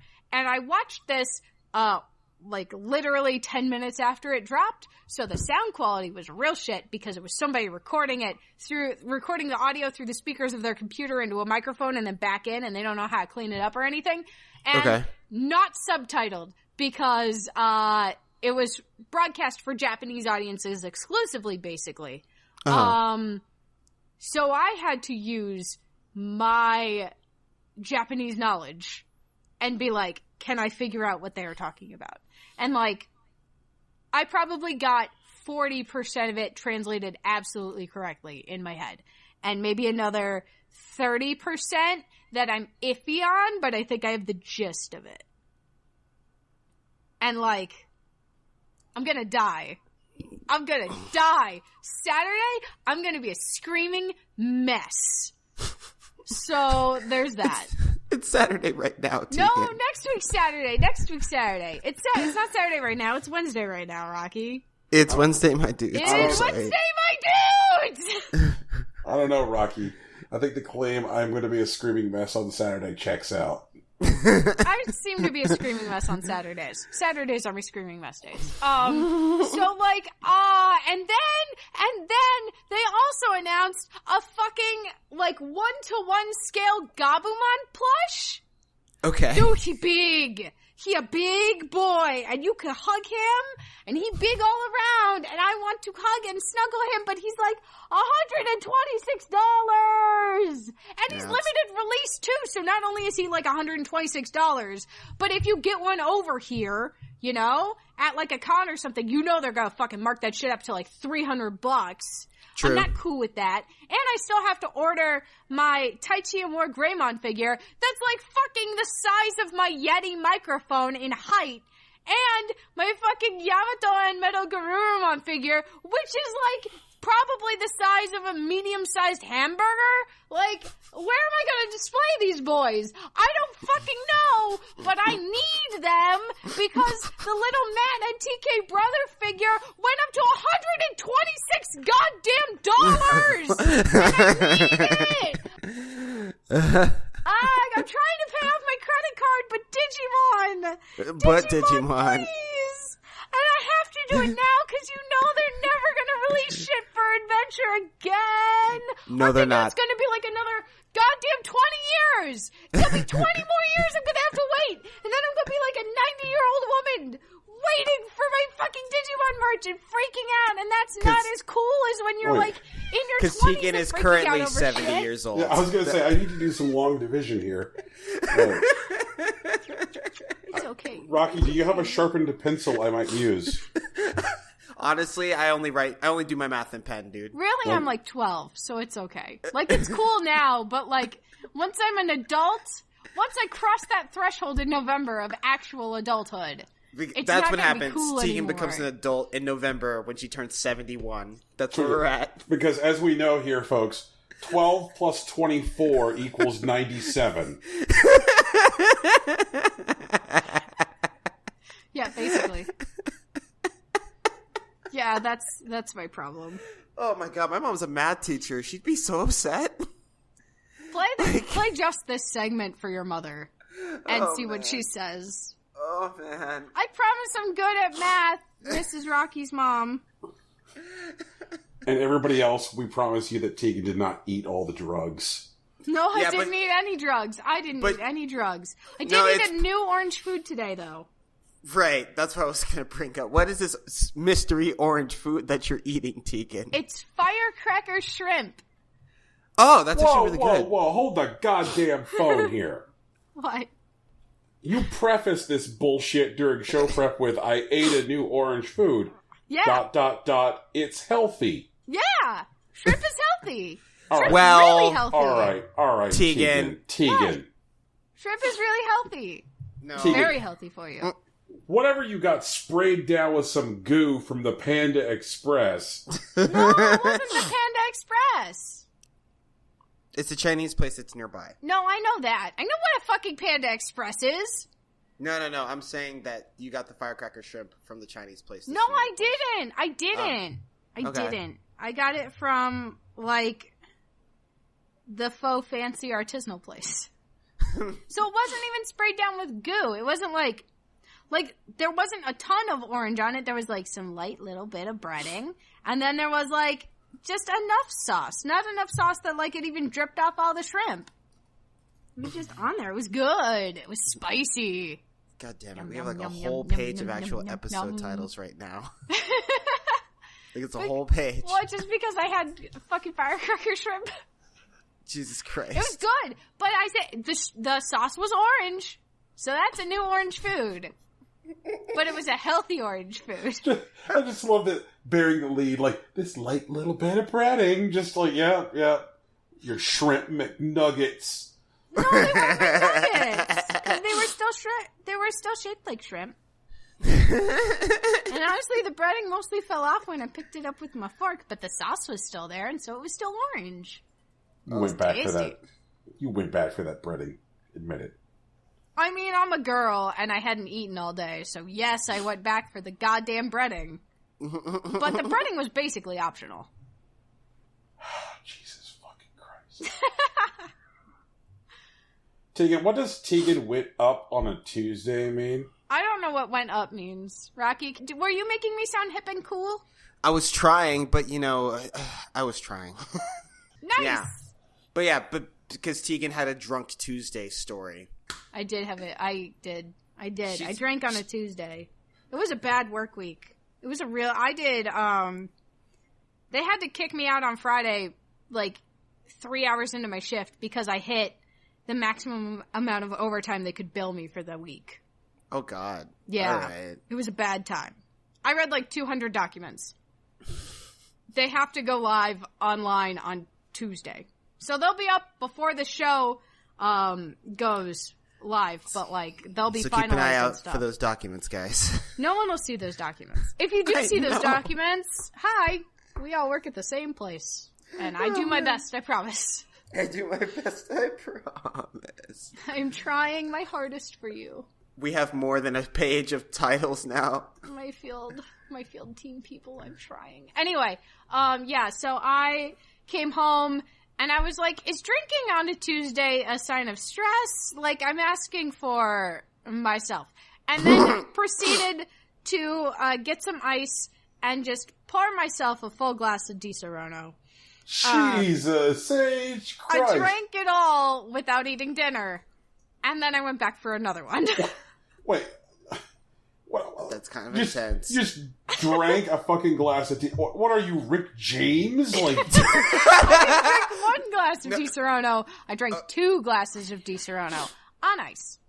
Okay, I'm interested. Tasty. So this drinking podcast that we're gonna do at some point has a new dimension of hype, and I'm down for it. Why? Because Tegan can actually drink. I can drink. I learned how to drink in England and Japan. Of course, I can actually drink. Okay. Nobody believes me when I say I can actually drink, but I can. That's fair. I mean, I didn't. I honestly didn't really. I'm a professional. So Tegan is just smashing liquor on Tuesdays and shit. No, that was just that one Tuesday. Okay. And then I think I also, in the same span, I think, you know how everyone has their own personalized FBI agent who's looking at their internet history? Of course. I think I concerned mine. Did he text you? Or did they text you? No. I hope my FBI agent's hot. I did get a message on Google that said, need someone to talk to, and posted the suicide hotline number. Whoa! What the fuck did you search for? Whoa!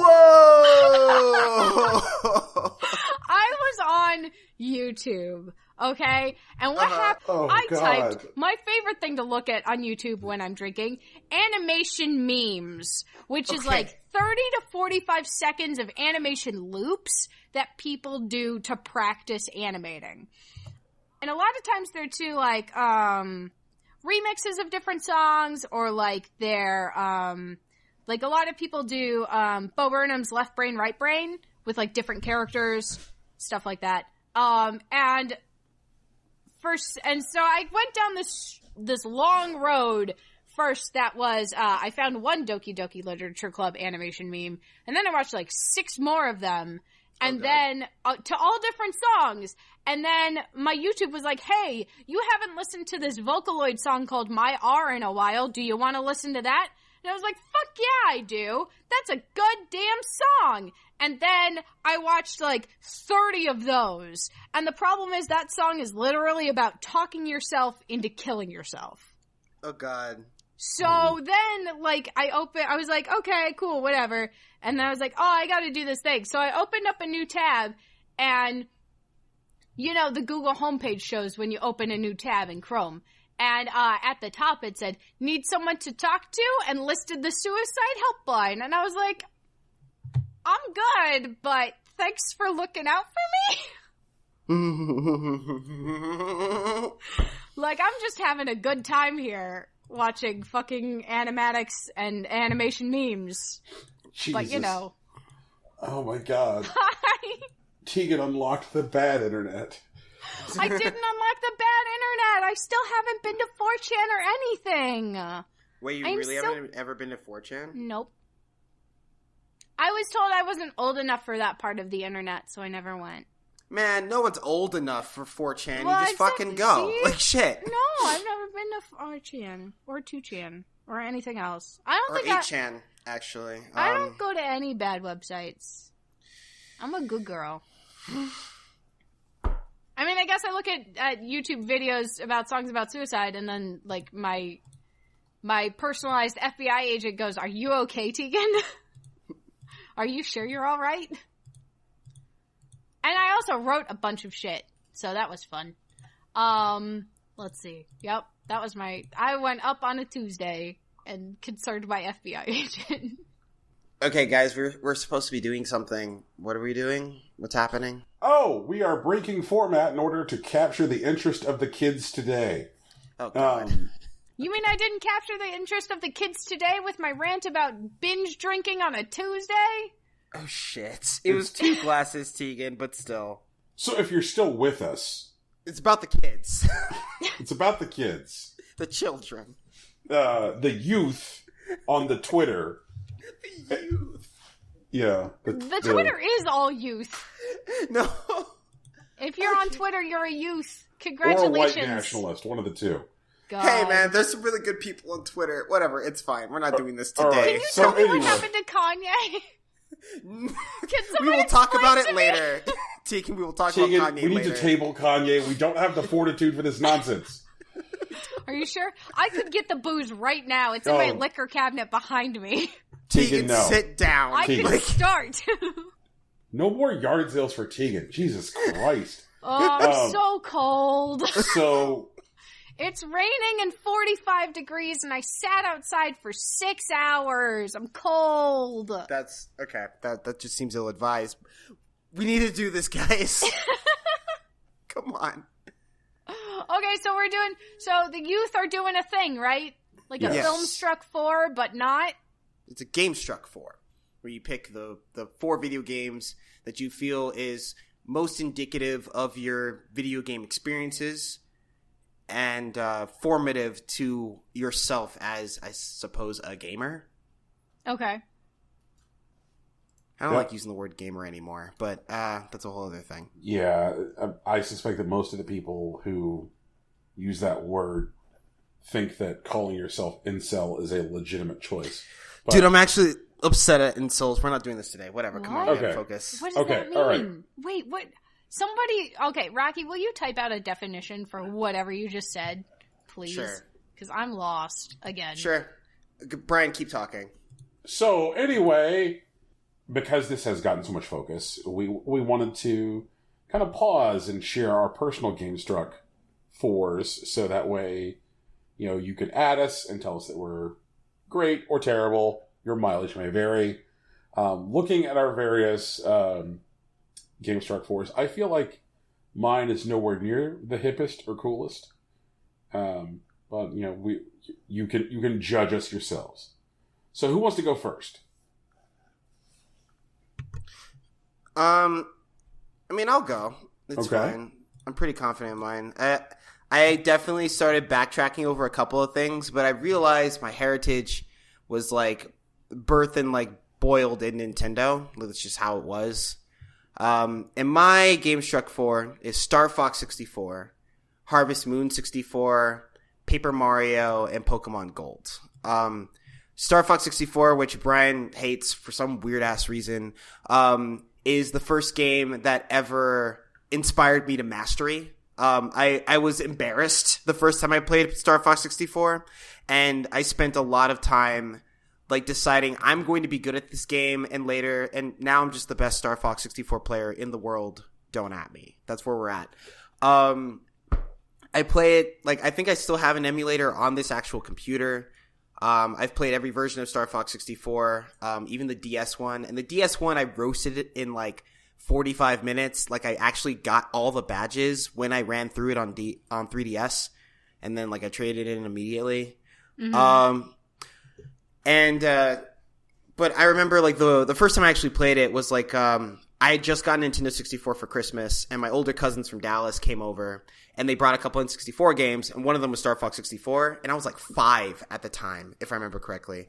And like I just remember like I just couldn't fly. Like whenever, and really what it was that I was doing too much. Like I was just trying to control the game, and I was just flying around, crashing into shit.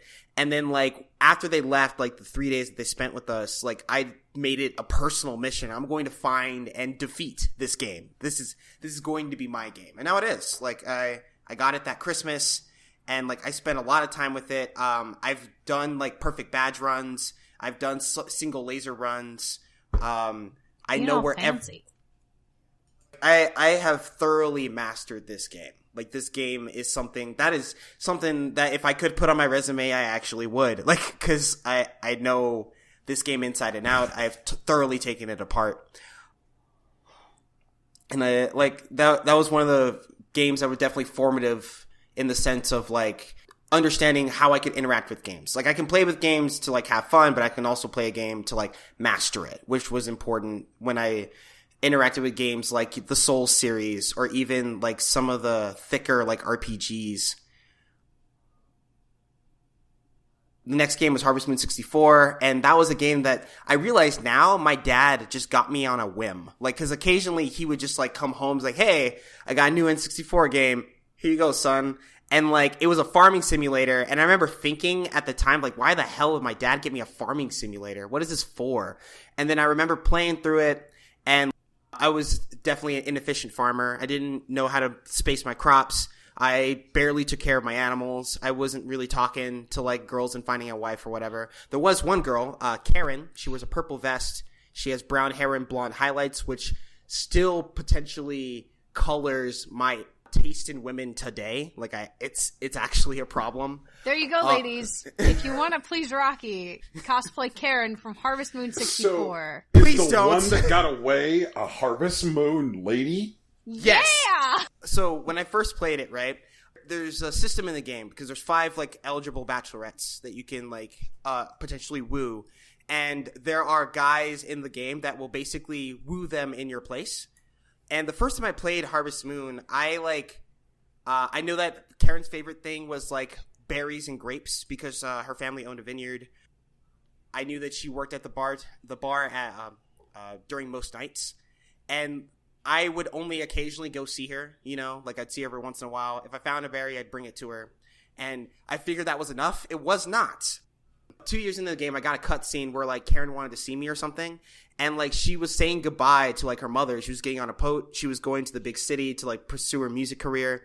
And what I realize now, what had happened at the time, is that I had interested her to the point where she couldn't choose between the normal bachelor that she would choose if I hadn't talked to her ever and like me. And so like because she was in this like midway state, she like leaves the village. That's just how the game plays out.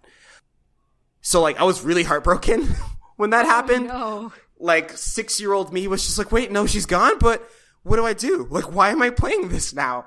And then like, so I trudged through, I kind of spiraled. I did not take care of my crops. My cows kind of got sick. I just kind of let them graze because I realized if you let them outside and graze, you don't have to feed them.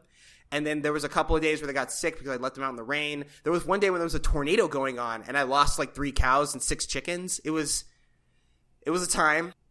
And then when I got to the end of my second year, the game basically checks in and it decides like how you're doing. And like everyone basically talks about you. Brian, I swear to God. All right, never mind. I'm not going to do this. Not today. Brian just posted a picture of a Karen cosplay, and like I was triggered for a second. I'm okay. I'm fine. I'm fine. But like Jesus. basically, all the villagers show up and they talk to each other, and they're just like, "Well, he's not really great with the crops." He's like, "Yeah, he doesn't really take care of his animals that well. He's not really gelling with the people." So like they basically send me back to the big city where I'm from, and like I lose the game. Dun, dun, dun. And I didn't know that there was a lose condition, but there was. And so after that, like, I did something I'm not especially proud of. I replayed the game, but I picked a different girl. Her name's Potpourri. She has pink hair, and she likes flowers. Oh, Potpourri! She's the lady who, her family runs the chicken farm. Right. Where you get all your chickens. But in 64, her family runs, like, the seed shop. Oh, okay. And so flowers are super easy to get. You can get them in any season. The thing about berries, you can only get them in spring or in fall, and you can't get them any other time. Also, Karen likes strawberries, and you can farm those in winter, but only if you already have a greenhouse. Uh-huh. So, like, I played through the game essentially on easy mode because I could bring potpourri flowers every day. It wasn't hard. Figured out crops and, like, you know, taking care of, like, my livestock and my chickens. And I made a pretty successful farm. I married Potpourri in the space of a year. She mothered my child. And that was fine. But I remember, like, really feeling unfulfilled because what I really wanted was Karen. So after that, I restarted the game a third time. And oh, God, I love it. Okay. And the third time I played this game, I farmed very well very early on, and, like, I got, like, my first home expansion, which was the kitchen, in, like, 3 weeks of the game. And what I did with that kitchen, because I found out, like, where to find the berries in the game. This is 7-year-old Rocky, by the way. And I found where all the berries spawned in the game. You can get 4 per day, even though, like, you don't get a special effect if you give the gift more than once per day. So what I would do is I'd grab my 4 berries, I'd give 1 to Karen, and I'd put the other 3 in my fridge. So that, like, throughout the summer, I'd have berries to give her every day. And I did the same thing in fall. There were, like, 3 grapes per day that you could pick up. I married Karen in the space of a year. I had a successful farm. So I was like a hero to everyone in the town. I married the girl that I was interested in. And one of the things, because I remember thinking about this, like I was thinking about marriage a while back, and I was talking to someone, I don't even remember who they were, but they were saying, like, married, why would you want to do that? And I was like, and I remember thinking about Harvest Moon specifically. It's like, I don't know, like, being married just seems like having a person, like, live with you that you like, that occasionally does things for you sometimes. Because I remember, like, there were some mornings where I'd get up, and then, like, Karen's, like, already in, like, the living room or whatever, and she's like, oh, hey, I already milked all the cows, so you don't have to do that today. And I remember that, like, taking that, like, time out of my day, like, you can do that? Like, is that a thing? I thought you were just gonna hang out or whatever. And, like, that, like, small bit of kindness, like, totally blew my mind. Like, some days, apparently, she would, like, water all the crops, and, like, I had a pretty big farm. Like, in Harvest Moon, it took me a solid 4 hours of the day to, like, water all my crops, and that was just done at 6 a.m. sometimes, which was weird. Man, Harvest Moon is, like, a game that is, like, shaped me as a person in addition to, like, my gaming tastes. So, like, that's why it has to be on this list. What is Brian doing right now? Brian's posting cosplay photos that I'm not going to look at. I'm just not going to do that right now. But but I had real feels. He's also and, posting like, fan art. Jesus Christ. Okay, whatever. I'll get to it later. Karen. Jesus. Okay. No. So yeah, Harvest Moon was a very important game to me as a person, and it had to be on this list. The next game was Paper Mario, and Paper Mario is a game that I love that didn't get enough love. It got a sequel, well, 2 sequels, 3 sequels, but, like, 2 of them are bad. Like, Sticker Star is just an awful video game, and Color Splash is neat, but not that deep. It lost a lot of, like, the humor and, like, that I love about video games. Like, Paper Mario is one of those games, because, like, Mario doesn't really have writing. Like, generally, that's not how it works. But Paper Mario was, like, a story that was written with a lot of love, that, like, had characters that, like, honestly made me laugh. Like, even, like, things about, like, Peach and Mario, because Peach was, like, trapped in the castle the whole time, but you had these sections where you play as Peach and gain a little bit more access in the castle while you wander around and try to, like, get people to help you and get small messages to Mario. Meanwhile, Mario is, like, traveling the world trying to become strong enough to beat Bowser. Oh, I think one of my favorite things about Paper Mario is that, like, the game starts with, like, Mario going to Peach's for, like, a party or whatever, and Mario shows up, and he gets his shit kicked in by Bowser. And, like, you have to spend the rest of the time, like, trying to get stronger. But, like, while Mario does get stronger, like, even when you get to the end, when you face down Bowser, the only reason you're able to beat Bowser is because of everyone in the story that decides to help you. That it's not just, like, the partners that, like, decide to follow Mario because Mario's strong, and he's, like, he is the main character. But, like, it's because Peach, like, adds to, like, she's an active force in trying to help Mario defeat Bowser. And even in, like, the sequel in Thousand Year Door, where, like, the whole world is basically cheering for Mario to win. and that's why he's able to win. And so, like, the journey was the part that was necessary, not just, like, the powers that you got over time. Like, if someone had just mailed Mario all the powers, like, right after he got beat by Bowser, he still wouldn't have been able to win. Like, the journey was integral to, like, being the hero. That being the hero was just being the person that brought everyone together. So the powers were the friends he made along the way? Yeah, man. And I love it. It's one of my favorite, like, story tropes ever.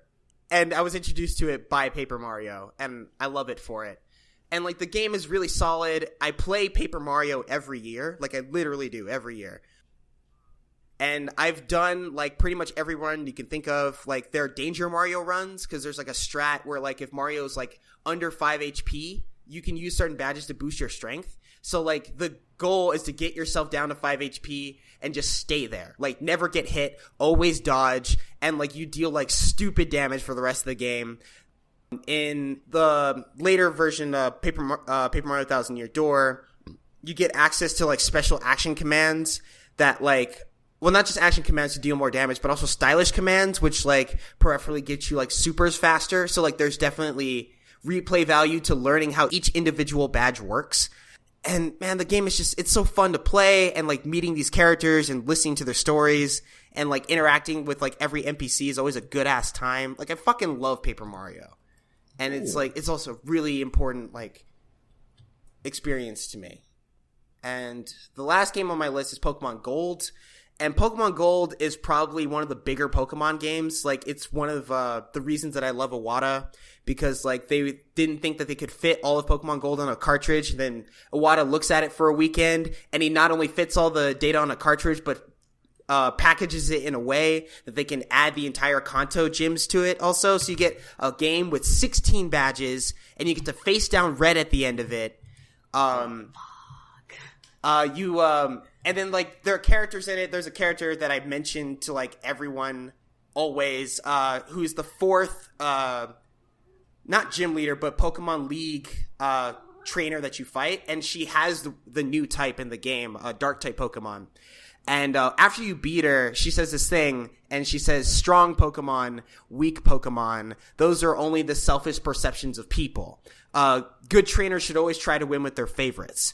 And I like you, because you're the one that brought your favorites and decided to win here. And I remember there was a time when, like, I tried to, like, buy into the meta, like, this is the best Pokemon, so I'm just going to use that.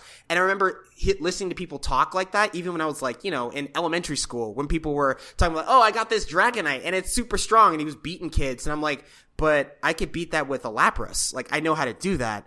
And, like, I'm going to play with a Lapras because I like it. And people are just like, I was like, why are you playing with a Lapras? That Pokemon sucks. And then I roast, like, people with, like, the Dragonite and shit. Or, like, there was a moment at a Pokemon tournament a couple years ago where they were playing VGC, and there was a guy who ran, like, a Pachirisu on his team. And Pachirisu doesn't have specially good stats or anything like that, but he won the Pokemon World Championship with that Pachirisu because he decided, this is the Pokemon I want to play, and I'm going to prove that I'm the best. And, like, that concept is always, like, stuck with me, that, like, where meta isn't king. Like, it's not just, like, the aggregate of what people decide is good, because people decide what's good. And if you want to throw your hat into the ring, you definitely should. And Pokemon Gold is one of those things that made those ideas okay to me. That it made those ideas salient and real, that I could, like, put in my jacket like a badge. And so that's my Game Struck for. Those are my defining 4 video games. I like that one of the reasons Pokemon Gold was, like, a defining game for you was because somebody went, like, it doesn't matter how good your Pokemon are, if you're not any good, you're gonna lose. Yeah. And so it's like you internalize, like, be the best with what you got, my dude. Yeah. I love it. All right, that took like 3 years, but who's next? What's going on? I think Brian's next. Go ahead, Brian. My Game Struck for are Super Mario 64, Eternal Darkness, Sanity's Requiem, GoldenEye, and The Elder Scrolls V, Skyrim. Cool. Super Mario 64 for me was a thing that like did a couple things for me. It unlocked like a sense of like unbidden wonder. Like when I played that game for the first time, like I was like, holy fucking shit. Just I was absolutely bowled over. I remember the first time I played Super Mario 64, my boss at work,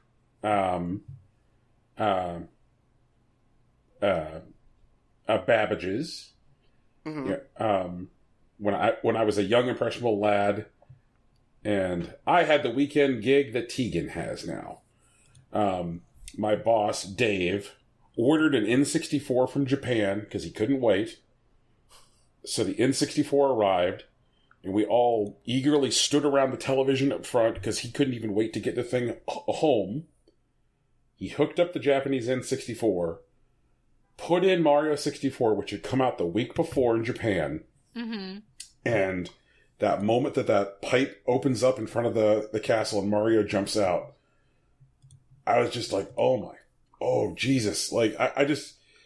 You know, like, there are games that had felt visually impressive before, but, like, I felt absolutely, bowled over. Because I was used to, at that point, like, whenever I would play a PlayStation game, lots of, like, floating, vertices, so, like, there were 3D things, but they all looked like they were wobbling all the time, and the 3D on the Saturn was pretty bad. And then, like, once I started to get a chance to play it, because eventually Dave let me take home his N64. Dun, dun, dun. Yeah. Why would you ever lend someone your N64? You're not getting it back. Oh, he got it back. After you got your own. No, he got it back after a weekend. Okay. Really? Yep. Wow. Oh, dude, I'm not bringing that back. Are you kidding? You gave me your N64. Bye. I was a teenager. He was my boss. What am I going to do? Be like, fuck off, bro. Yeah. Like, I need money for N64 games. And the only way I'm going to get that is by working my shitty weekend job. So I took it home and I plowed through as much as I could in a weekend. And in a weekend, I racked up something like 50, 55 stars. All right. And I love the fact that every time I, came out of the painting and I jumped back into the painting, it's like, oh man, like I felt like the design of the environments pushed me to explore every nook and cranny. I discovered, pretty quickly that there were stages where it was easy to rustle up 100 coins, and there were stages where it was a huge pain in the ass to find 100 coins. And the stages where it was a huge pain in the ass, that actually turned out to be a blessing in disguise, because when it was a pain in the ass to find 100 coins, it motivates you to explore every corner of a stage. Because you're like, man, I have to find all 100 coins, which means that, like, I have to kill every enemy, I have to, like, run down every blind alley, like, I have to go everywhere in order to do it. And there was stuff that just felt so cool. Like like when you go back the second time, like there's like when you go back down that chute in the ice level the second time, and now there's a penguin there. And when I eventually got my own N64 and I started like messing around with that game, Super Mario 64 was a game that said, like, it's okay to totally lose yourself in the game. It's okay to be a completionist. And, like, Super Mario 64 was the game that makes me want to do stuff like, find all of the, find all of the tombs in Assassin's Creed Origins, or, unlock all of the challenges in Hitman. Like, when a game gives me that, like, completionist bug, it's because of Mario 64. Because when I heard that Yoshi was on the roof of the castle, if you got all 120 stars, and he would give you 100 lives to just fuck around with, then, like, I had to do it. And then I heard about this coin that nobody could get. And I was like, man, if I get that 100 lives, I'm sure I can get that coin. Never did. Wait. Was that coin the impossible coin? It was the impossible coin. I think you got it, though! Oh! No, I never got the... a heartfelt story about our podcast, which is called Impossible Coin. Yeah, now you have one of those. Oh. Hashtag miracles. So, like, it was the thing that said, like, wonder is great, being a completionist is great. So, like, I chase that Mario 64 feel all the time. Eternal Darkness, Sandy's Requiem was the game that, like, really made me fall in love with, like, tightly written linear narrative. Okay. Something which I still look for in games like, say, God of War or Uncharted. It's like, this game has got a clear through line. It's going in one direction, but it's a great ride because it's so well written. I loved that story. I love the fact that, like, one of my favorite stories about, like, the Elder Gods and, like, cosmic horror is a fucking Nintendo first-party game. Like, Jesus Christ. Like, talking about, like, franchises that Nintendo has abandoned and, like, gets no love, like, those Metroid people think they have a tough, fuck you people. Like, I've been sitting here dying on the vine since the GameCube, waiting for more of this. And, like, I could not even imagine how cool an Eternal Darkness would be on modern hardware. Damn. Especially with some of the shit that, like, they've started, like, folding into their hardware in the meantime, because, like, that was a game that was definitely designed to, like, take advantage of the hardware. But I love that story, and it's a game that makes me want to, like, dive into, like, third-person, character-driven narrative games. GoldenEye kind of, like, taught me what I like from multiplayer games. It taught me that I like low player counts. 2 to 4 players is, like, ideal. Mm-hmm. And I like being able to dynamically change what the experience of each individual match will be by the preparation or manipulations of the environment between matches. Like, I can materially impact what kind of experience I'll have in Hearthstone by what kind of deck I build, or I can materially impact the experience in Towerfall by changing the parameters of the match and, like, doing stuff like turning big head mode on or off. Like, GoldenEye taught me that, like, it is an entirely different game if, like, somebody picked Oddjob. If somebody's Oddjob, it's a totally different game now, because now you have to, like, run around with the nose of your gun pointed down, because, like, if you're just shooting straight ahead, you're going to miss Oddjob. But if you're also looking down all the time, then, like, if Oddjob manages to get on a floor above you and snipe down, you won't even see him coming because you were looking at the ground trying to shoot him if he would be in front of you.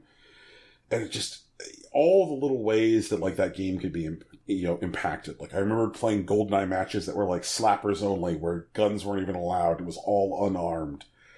And, like, the way that, like, that would change the game was played. So, like, fast, quick, satisfying games that are multiplayer that can be dynamically impacted between matches is something I still love. Weirdly enough, I don't think I really want to go back to GoldenEye.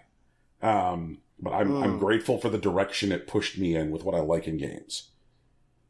And Skyrim has a very special place in my heart because when I moved to Arizona, I moved to Arizona with only 13 boxes of stuff, and didn't have room to take any of my video game stuff with me when I moved out. And for the first, I'd say 3-4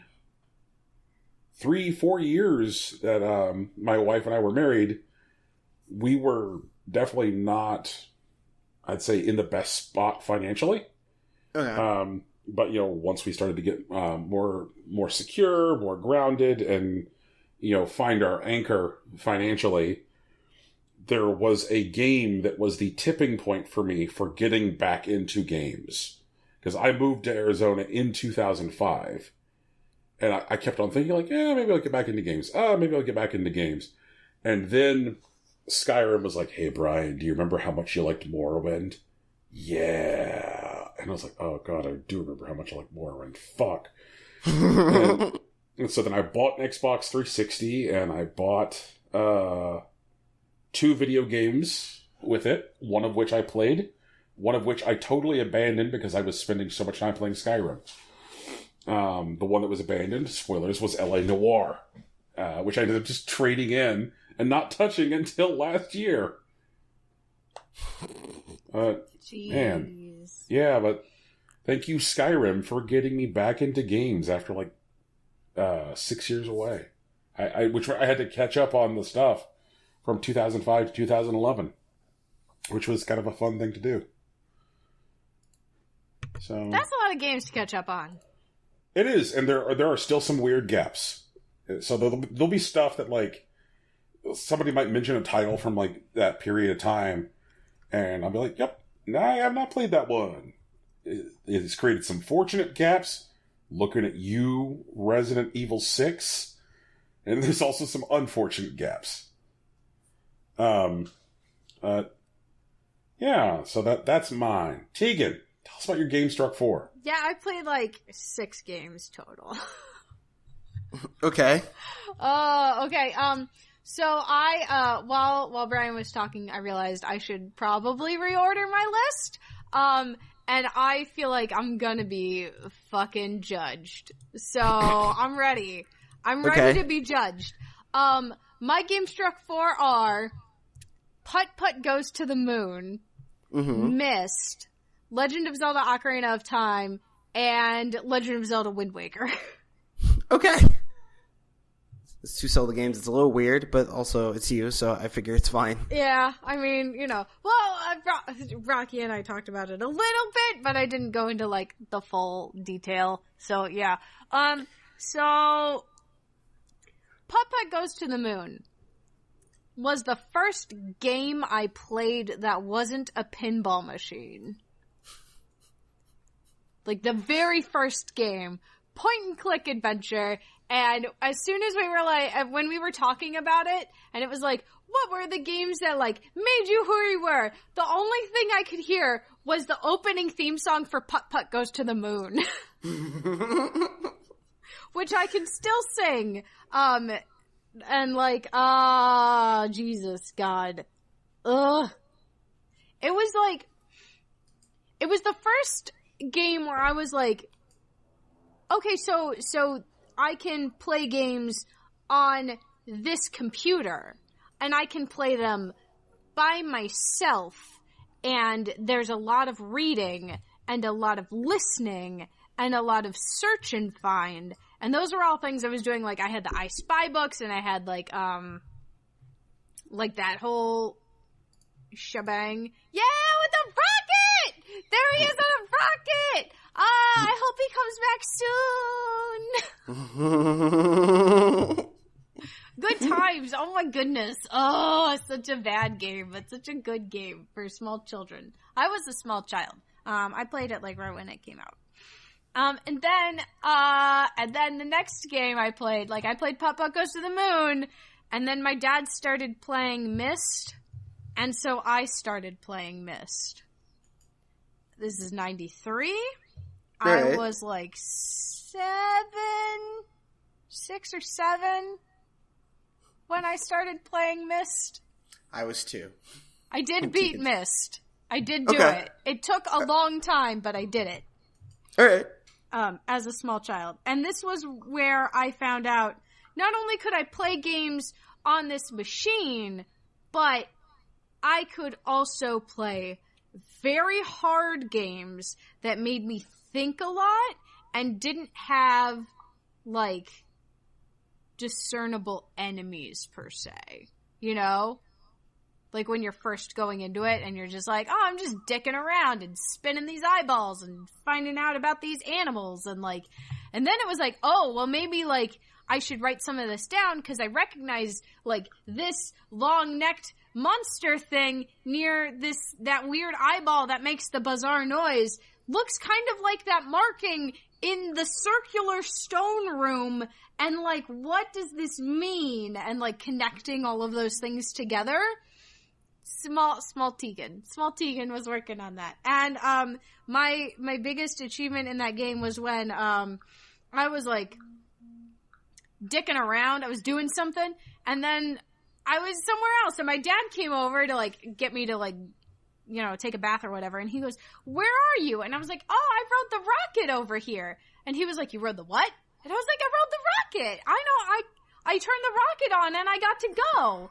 And he was like, how'd you turn the rocket on, Tegan? And so I had to go back, and I was like, you do this, you go in here and you push these buttons and then the rocket starts. And he was like, the fuck? Because he couldn't figure out he was over in like the gear world, and he couldn't figure out like what the rocket was even for. And I just like wandered into a room and just started pushing stuff because I was, you know, a child. And then I figured out how to make the rocket go. So I just wrote down how to make the rocket go and move it on. But like him and all of his friends at work were playing Myst together, and so like they'd come in, they'd like compare their notes the next day, and I guess he went in and was like, so Tegan figured out how to make the rocket go, and they were all like, what do you mean she figured out how to make the rocket go?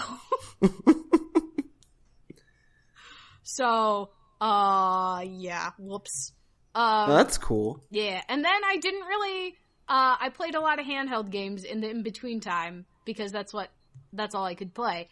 But then I got a GameCube, and I pre-ordered Legend of Zelda Wind Waker. And because I pre-ordered Legend of Zelda Wind Waker at Target, I got Legend of Zelda Ocarina of Time and Ocarina of Time Master Quest on a separate, like, GameCube disc. And so Right. I got to play Ocarina of Time for the first time. And that game got me into lore hunting.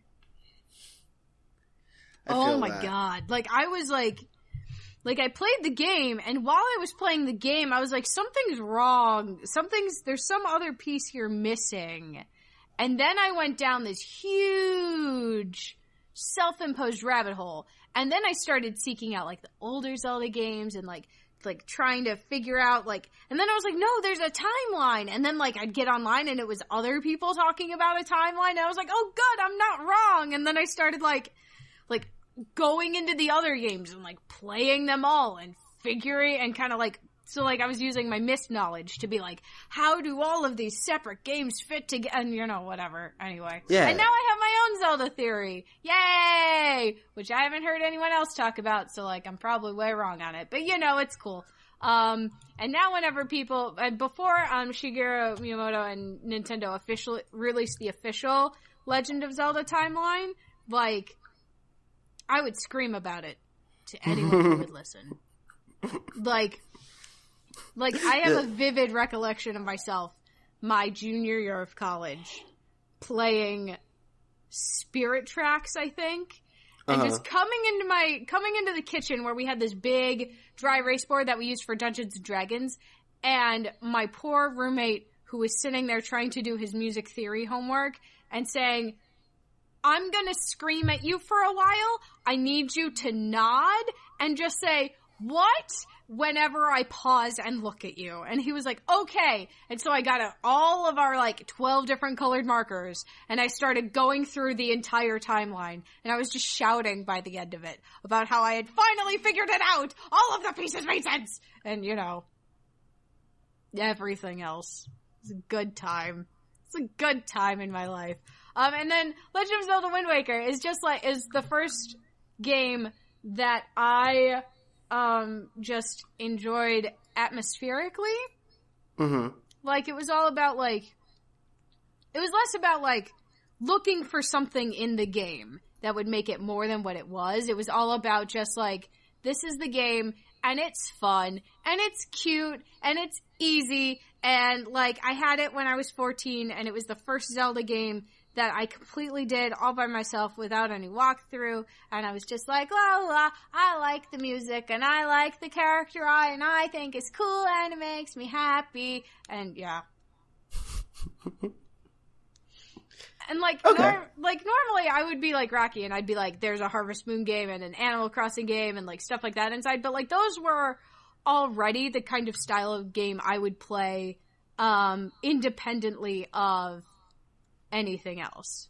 Like, I literally picked up Wind Waker on a whim because I liked the handheld Zeldas and, like, the art style I thought looked cute. And it's, like, in my heart of hearts, like, that's my Zelda game. I've played it through to completion 15 times? Maybe 16? I don't know. I played it a lot. I still have my GameCube copy, and then I got it. I got the HD remake when it came out on the Wii U, and I'm just like, haha, it's like home. And let me tell you what, they fucking nailed that Great Sea theme. If you play that Great Sea, if you do like I do, and you get your iPod, your little tiny iPod out, and you put the Wind Waker soundtrack on it because you're a total dork, and you go on a cruise ship, you go out there on Sea Day with your headphones, and you blast the Great Sea theme, and you're just like, fucking yes! This is the best possible music they could have ever set to that. Holy damn. And you're like in a cruise ship with a bunch of other drunk people. But you're not drunk. You're just drunk on Legend of Zelda Wind Waker music.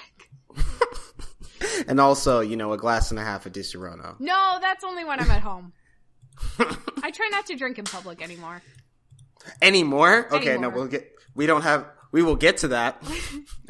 We'll Eventually. get to that on the drunk podcast. But yeah, so those are my games struck for. Putt-Putt, Myst, Ocarina of Time, and Wind Waker. Cool. Woo! Not as heartwarming as Rocky and Brian's, but Don't do that. No, okay? no, Tegan. Like, I think this is a really cool fucking list. Like, I wish that Myst was more informative for me. Like, I remember playing Myst and not engaging with it at the time, and then coming back to it years later and being like, oh, I get it. I get it. Like, just, like, not connecting with it, emotionally at the time. Being like, it's just a bunch of fucking still pictures. I'm a jerk teenager. Yeah, I was a small bean, and it was something that I could do with my dad. And so, like before bed, like after my shower, but before bed, like he'd be like, okay, where are your notes? And I'd go get my little notebook, and I'd come back up and I'd be like, here's what I did today. And right. Because I wasn't allowed to watch TV during the weekdays, and I was allowed, my mom eventually conceded to 2 hours of video games a night. And that was only because I was reading like a book and a half a week, and she couldn't keep going to the library every week. So, Been there. Seen that. Alright, guys. Do we want to do the news?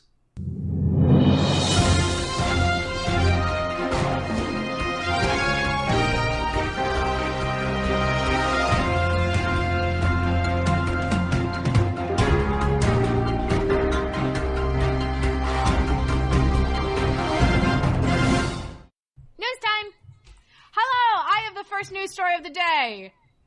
Joy of joys. And in amazing, wonderful, exciting news, Nintendo has announced their new CEO. Yay! Who's stepping up? It will be... Slippy Toad. No. Oh, no. Shuntaro Furukawa. Hello. I am the only one who can say these names. It's great. Tatsumi Kimishima will be stepping down in June and will be succeeded by Furukawa-sama.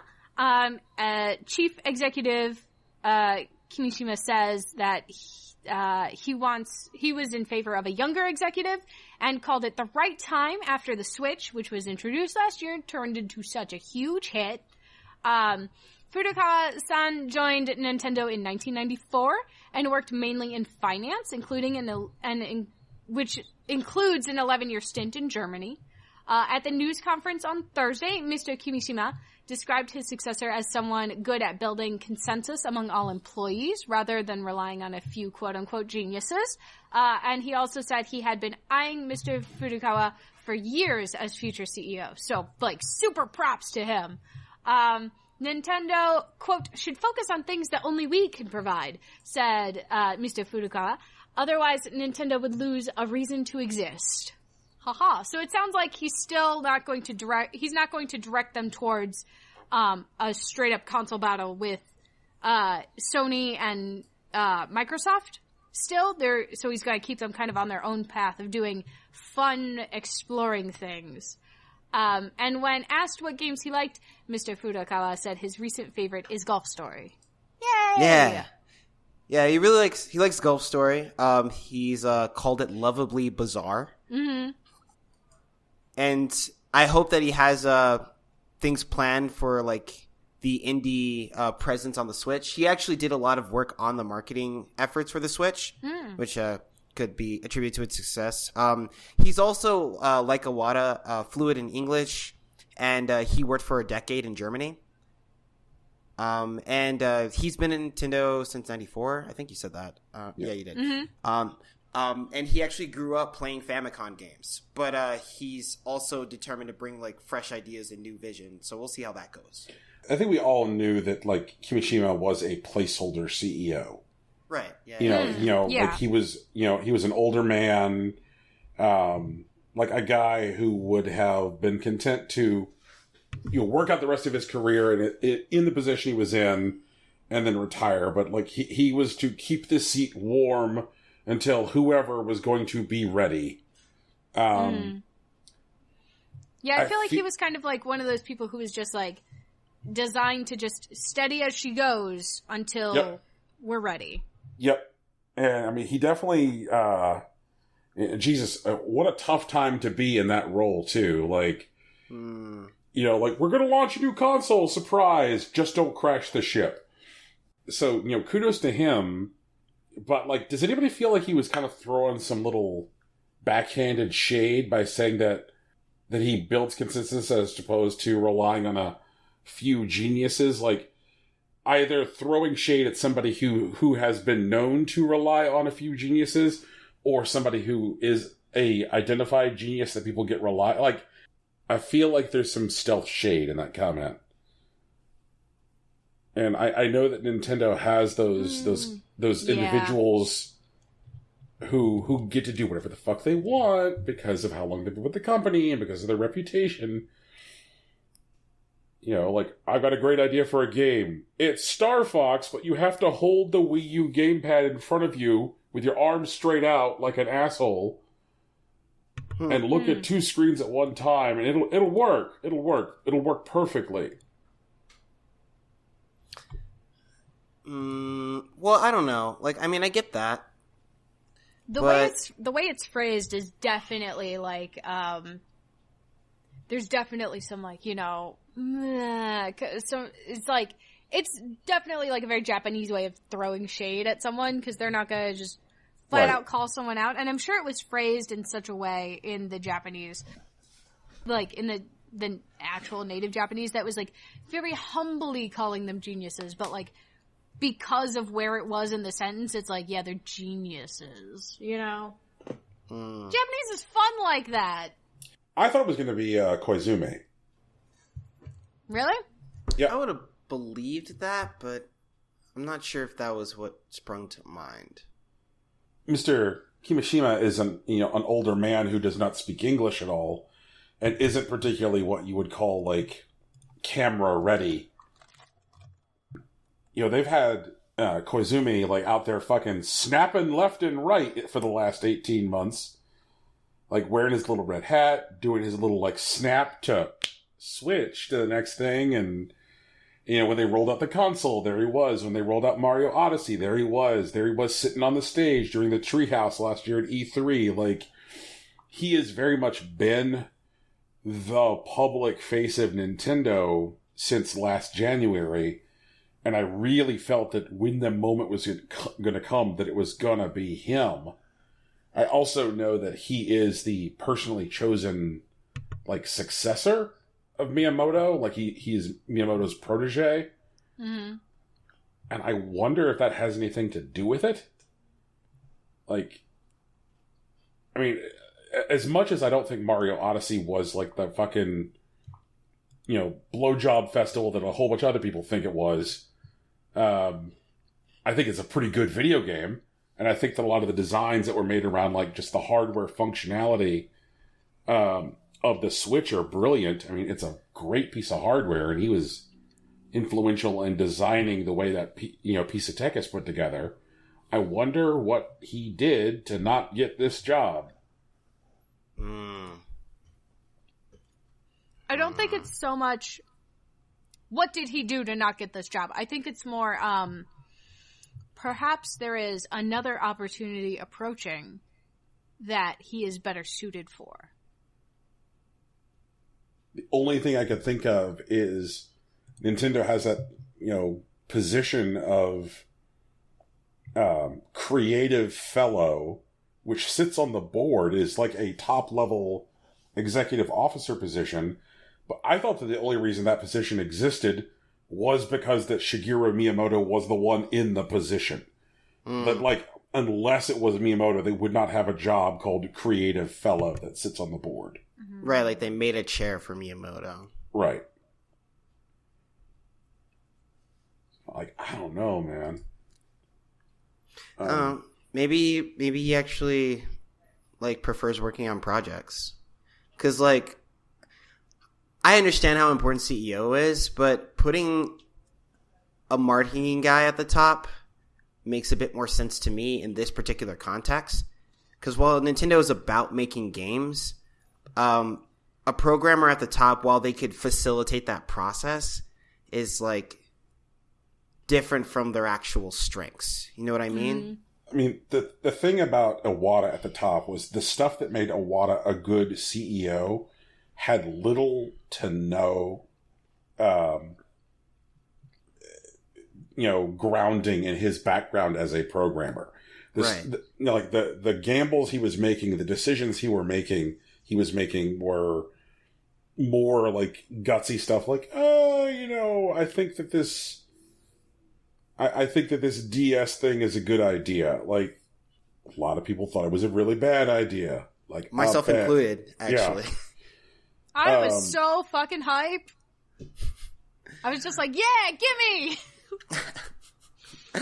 God, I'm such a dork. I'm such a fanboy.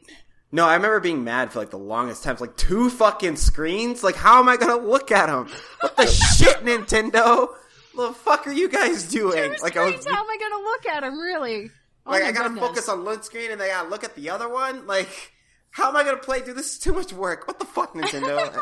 And, like, I love the DS. I love all of its forms. Like, I'm sorry, Nintendo. You're always right, I guess. Like, fuck. The DS, the Wii, another major decision, backing away from E3 traditionally.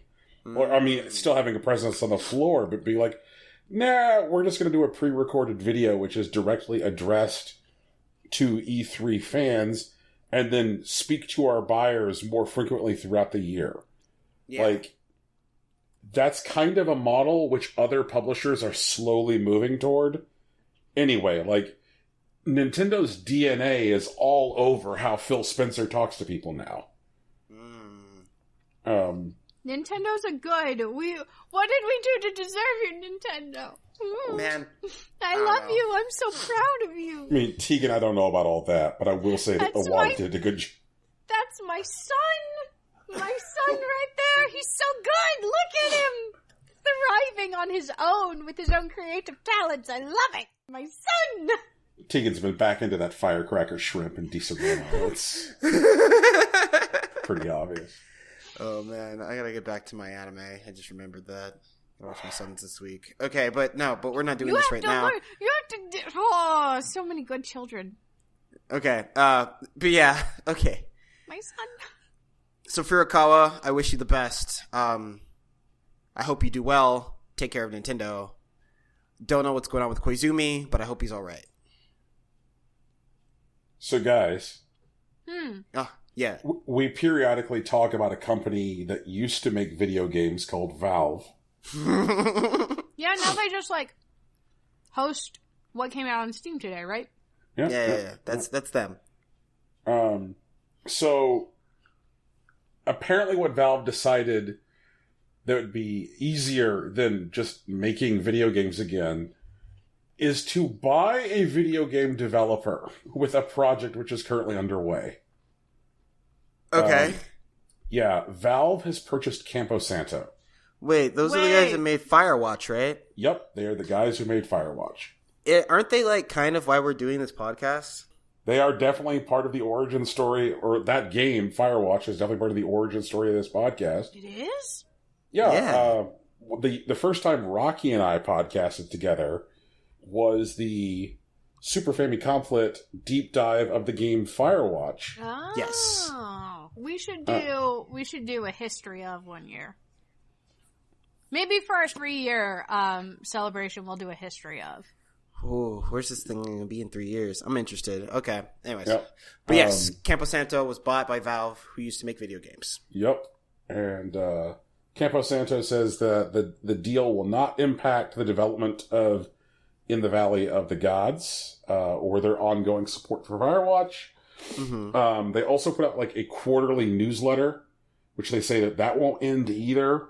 In a statement that they released, they said, in Valve, we found a group of folks who, to their core, feel the same way about the work that they do. This, you might be surprised to learn, doesn't happen every day. In us, they found a group with unique experience and valuable diverse perspectives. It quickly became an obvious match. They'll be relocating the entire team from San Francisco to Bellevue, Washington. And Kotaku is reporting that Campo Santo will not be absorbed into Valve, and its employees will still be working on their current projects rather than being reassigned to other Valve work. Of course, my first question is going to be, what happens once development is over on In the Valley of the Gods? Does that mean we're going to get Half-Life 3? Probably not, but What also... about Portal 3? Probably not. They're cursed, remember? What about Left 4 Tegan? Dead 3? What about Guys. Team Fortress 3? Guys, they can't make threes, all right? He's spending way too much money on knives. The Can we knives skip are probably the going to threes? turn on. Let's just cut the 3s and go straight to 4. Tegan, we've already talked about this. It's still a third game. No, it's a and fourth the third game. It's a fourth game. You just count the DLC as game 3.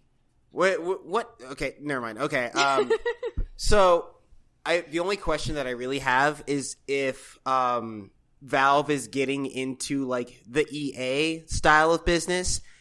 So I want to know where Campo Santo is really going to be in 3 years, because I don't want them overworked and burned into the ground, and then like now they don't work as a studio. I'm happy that they're not being absorbed into Valve, that they're being like kept piecemeal. I just hope that they don't like get burnt out by whatever Valve asks them to do. I hope if they do burn out doing whatever Valve asked them to do, they use that burnout energy to make like a sick ass computer programming game. Well, I just how it sucks your soul out to work for Valve.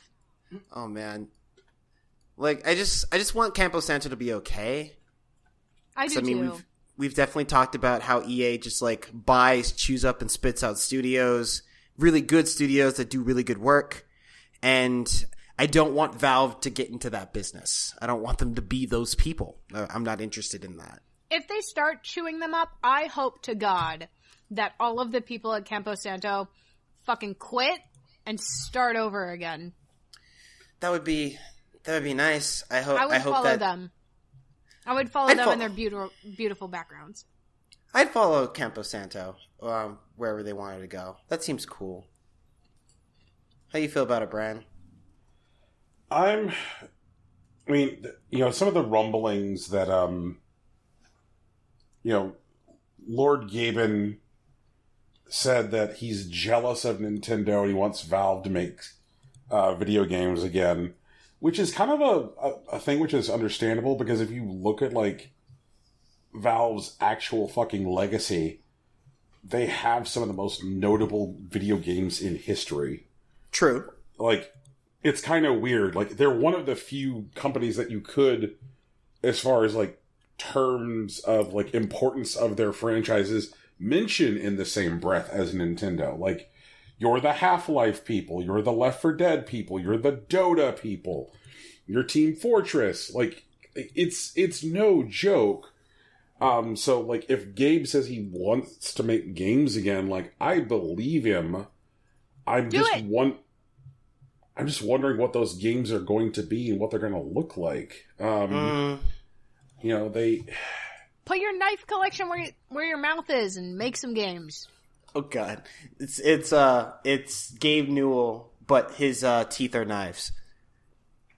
That's the new Half-Life 3 villain. Like when they started work on that new card game based on Dota that they're doing. Yeah. They went and got Richard Garfield to work on it as a lead developer. You mean the head of Garfield Go? No, not the head of Garfield Go. No, this is Richard Garfield, the guy who created Magic the Gathering. Ah, right, that guy. Yeah. Apologies.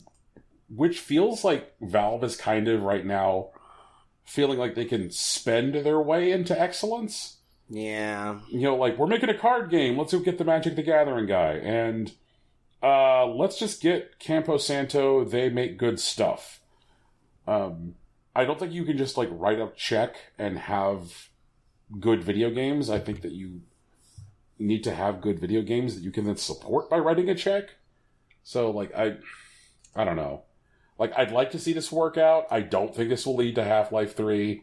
Like, Jesus Christ, come on, people. There will never be a Half-Life 3. It's not happening at this point. It's over.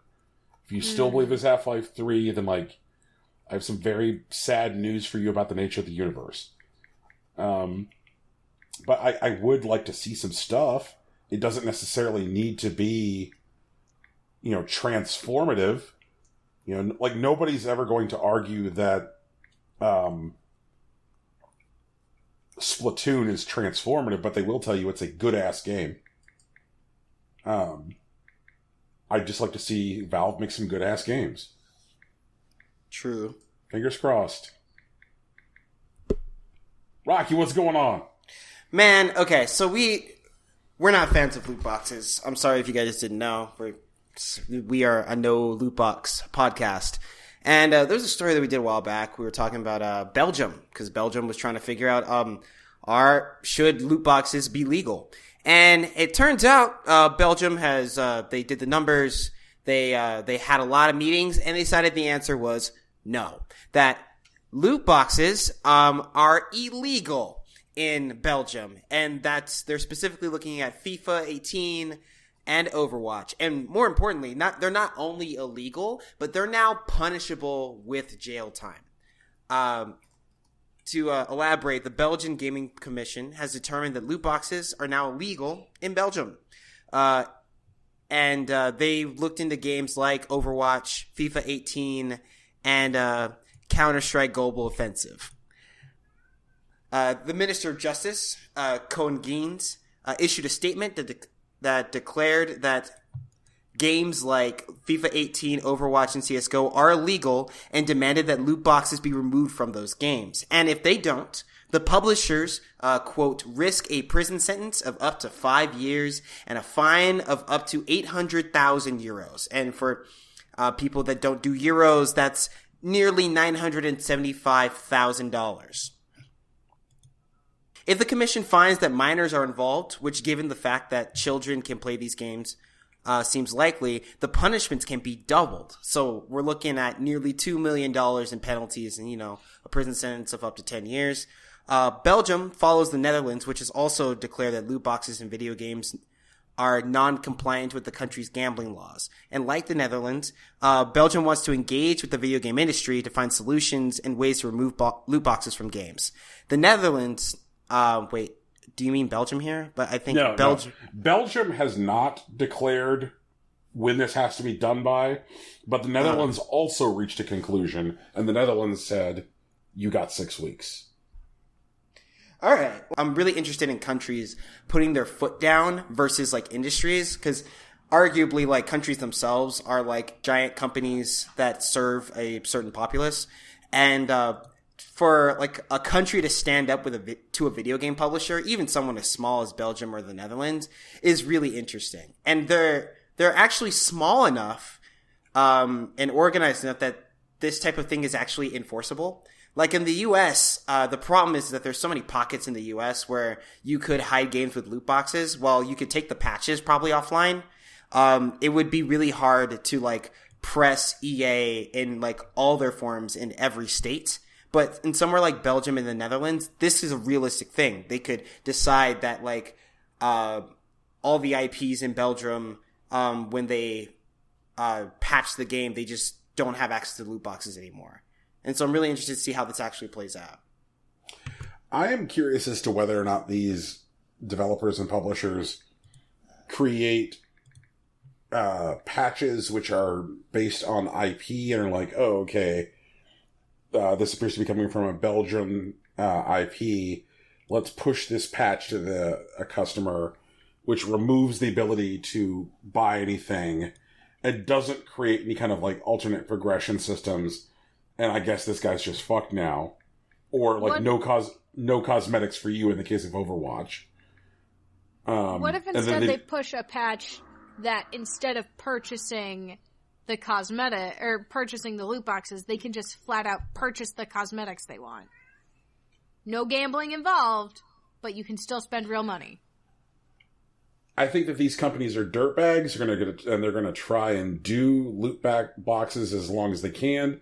And it would probably be cheaper to just like say no soup for you to these two countries and not allow them to buy anything. So that way they can continue to have people in the rest of the world blindly buying things they don't want in order to make Devo look like a cop.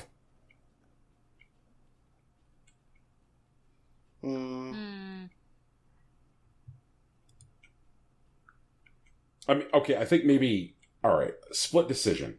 I think Activision Blizzard is more likely to just, like, patch out the ability to buy the loot boxes and then just not do anything. Mm-hmm. I think that EA will likely comply and then roll out the fix to FIFA worldwide.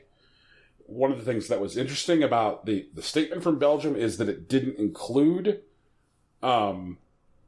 Battlefront 2 because EA had already pulled out all of the loot boxes from Battlefront 2 and has already created an alternate progression for Battlefront 2. And EA got out there and said that there was going to be, quote, a very different story about loot boxes from them at E3 this year. Like, they are good and spooked. Well, that's good. I need them spooked. I want them ready. Yeah. Like, those guys are hilarious. Like, and we'll get into that next week, but, like, their E3 is going to be something to fucking behold. All right. Yeah, but I'd like to see everybody comply in ways that don't suck, but as it is right now, I think the best odds for an ethical response come from Electronic Arts, which is a sentence I'm not expecting to say. I feel you there. Yeah, that kind of sounds like gibberish, but I know what you're saying. Tegan? Yeah. I think they should just do what League does and be like, fuck it, you can still have your skins, but at least you get to buy exactly what you want. Maybe they just double the prices for them when they're seasonally available. Yeah, blind boxes suck. Blind boxes suck. Or make it so, like, with every game you play, you get, like, randomized rewards instead. Not blind boxes, you're not paying money for them, but, like, part of the randomized rewards is, like, you get a piece of a skin, and you have to collect so many pieces before you can trade it in for that skin. It's not a loot box, you're still not paying any money. So there's no gambling involved, unless you're counting your time as money. Well, time is money, but that's a whole other thing. Yeah, but people don't view time as money. They're wrong. They should. I would like to charge more for my time, please. My Same. employer says no. Got one more news story for us, y'all. Okay. Ben Brode. the director of Hearthstone is leaving Blizzard. Bro, what? I liked him. Ben Brode, cool dude. No, bro. Say it ain't so, bro. Brode announced his departure on the official Hearthstone blog, and he said that... On the blog? Yep. He said he'll be helping to start a new company. Didn't really share any details as to what that's going to be.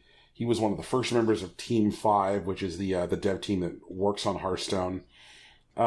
This kind of functioned as an excuse for everybody to recirculate the story of how Ben Brode came to Blizzard in the first place, which is that he was a pizza delivery guy who was delivering pizza to the evening QA people who were working on Warcraft 3. And he got a job by meeting people from showing up and delivering pizza more than once. And ended up being the lead developer on Hearthstone eventually. What? Yep. Follow your dreams, pizza delivery people! Indeed. So he says... You never know whose nights you're saving. You brave souls. And he said in his statement on the blog, I get too much credit by virtue of being a public face. There are 80 people on the development team still there, and they're the ones making the cards, brawls, events, missions, and features. I'm confident the game is in the best possible hands. And, like, I know that you got to be humble in situations like that, and I realize it's an 80-person team, and there's a lot of great devs working on Hearthstone, but, like, he has been the kind of, like, public-facing project manager that are hard to find in games, like the guy who's, like, going and, like, respond... Like, when some, like, angry, fisted, stampy moron leaves bullshit on Reddit, he would actually go respond. Like, when people got in his ats on Twitter, he would actually engage. And he always did it with a smile. And he's a super, like, nice dude. He does podcast all the time. Like, hell, like, as I continue to send out interview requests left and right, he's one of the next people I was planning on reaching out to because he does a billion podcasts. I think I'll probably hold that until we know where Ben Brode is going to, or I guess what Ben Brode is going to be doing next, because he indicated that his next endeavor is to start a new company and that they would be making games, but couldn't say much more than that yet. So I'm curious as to see what kind of stuff he'll be working on. You know, Tell me the secrets of your pizza delivery ways, Ben Brode. Oh, Lord. I want to know the secret pizza strats. Are they sandwiches? God damn it. I'm totally asking the pizza delivery CEO if it's a sandwich. You know that. If you get him, I'm going to ask him. I'm putting that out there right now. If you download Ben Brode, if you download this and you're listening to it in preparation for an interview, I'm going to ask you if when you fold a pizza, does it become a sandwich? And I expect a well thought out answer for that. I don't care what everyone else says. Damn it, Tegan. No, it's not. Tegan, to be fair, he was a project manager and development team leader at Blizzard, not the CEO. He's a cool dude. He's a pizza delivery man turned CEO. If you want a pizza CEO, we'll have to get Reggie Fils-Aimé on this show. Yeah, let's get him on the show too. Yo, no. But like, I know we can't get Reggie, but can we get Reggie? Like, dude, is that? I would die. If we got Reggie Fils-Aimé on the show, I would die. I would legitimately die. I would die. Okay, Tegan, you're too easily died. I would fly to Washington. We know that. We know Tegan's constitution is fragile, man. Like, don't be mean about it. I don't know if you know this, but right now there's a lot of rain in Ohio, and so it's very humid, and I've had a lot of trouble sleeping because I can't breathe at night. There's too much water in the air, and so it feels like I'm drowning. Brian, what came out on Steam today? Please tell me there's a drowning simulator. Oh, no. 80% of Steam is a drowning simulator, Tegan. Yes. Okay. Guys. 3 games came out on Steam today. That's it? Okay. That's it. We're recording real late, too. What the heck? Yeah. Steam. Are you okay, 100 Steam? games came out on Steam yesterday. Was one of them that Monster Prom game? Monster Prom did come out I'm so yesterday. fucking stoked for Monster Prom. It did come out yesterday. Okay, I gotta pick up that. Yep. That is definitely on my to-do list.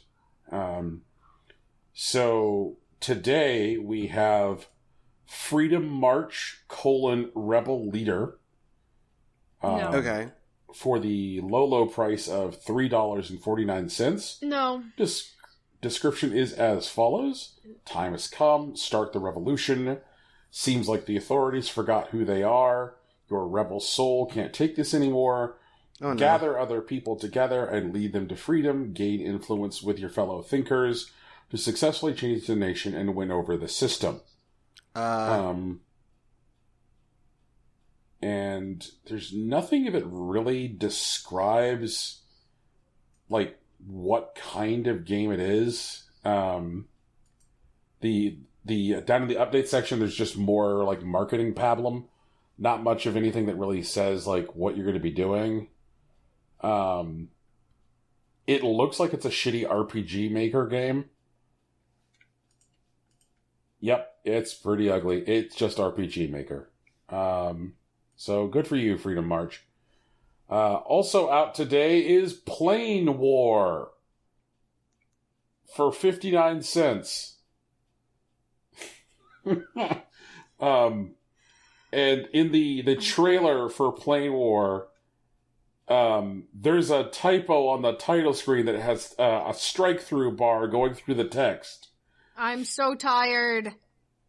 The description says, Plane War is an old-school scroller with pixel graphics and pleasant musical accompaniment. You control an airplane that must shoot down enemy aircraft. Okay. Yep. It looks like it's a bad shooter. And then our last game that came out today is Draw It for 89 cents. Draw It. With the help of drawing and physics, help the smiley get to the platform. Draw It. With the help of drawing and physics, draw a smiley path using geometric shapes to get to the platform. Use your imagination to achieve the goal. You have a huge number of options. Draw and reach the goal. Features: 70 levels, many achievements, low system requirements, creativity, drawing, intuitive gameplay, realistic 2D physics, funny music, very low price. Yeah, that sounds like garbage. I've lost some of my life. Years have gone. Hey, Rocky, bud, can you Years do have me a gone off solid? my life. And could you take a look at your Steam library, Rocky? No, I saw that you gifted me Deserted, which is the free game that they gave away for buying Brandon Johnson that came out about 4 months before or some bullshit. It also looks terrible. It looks fucking dumb, but Dude, I guess I I'll can't play wait. it. Like, but like, You play that I feel close like to your chest, sir. I feel like I feel like Brandon Johnson is like the adult spin on like Deserted, and so like I think it's just gonna be like it's gonna be like Brandon Johnson, but less cursing and less asking me to pay real money to gamble in a video game. But we'll see.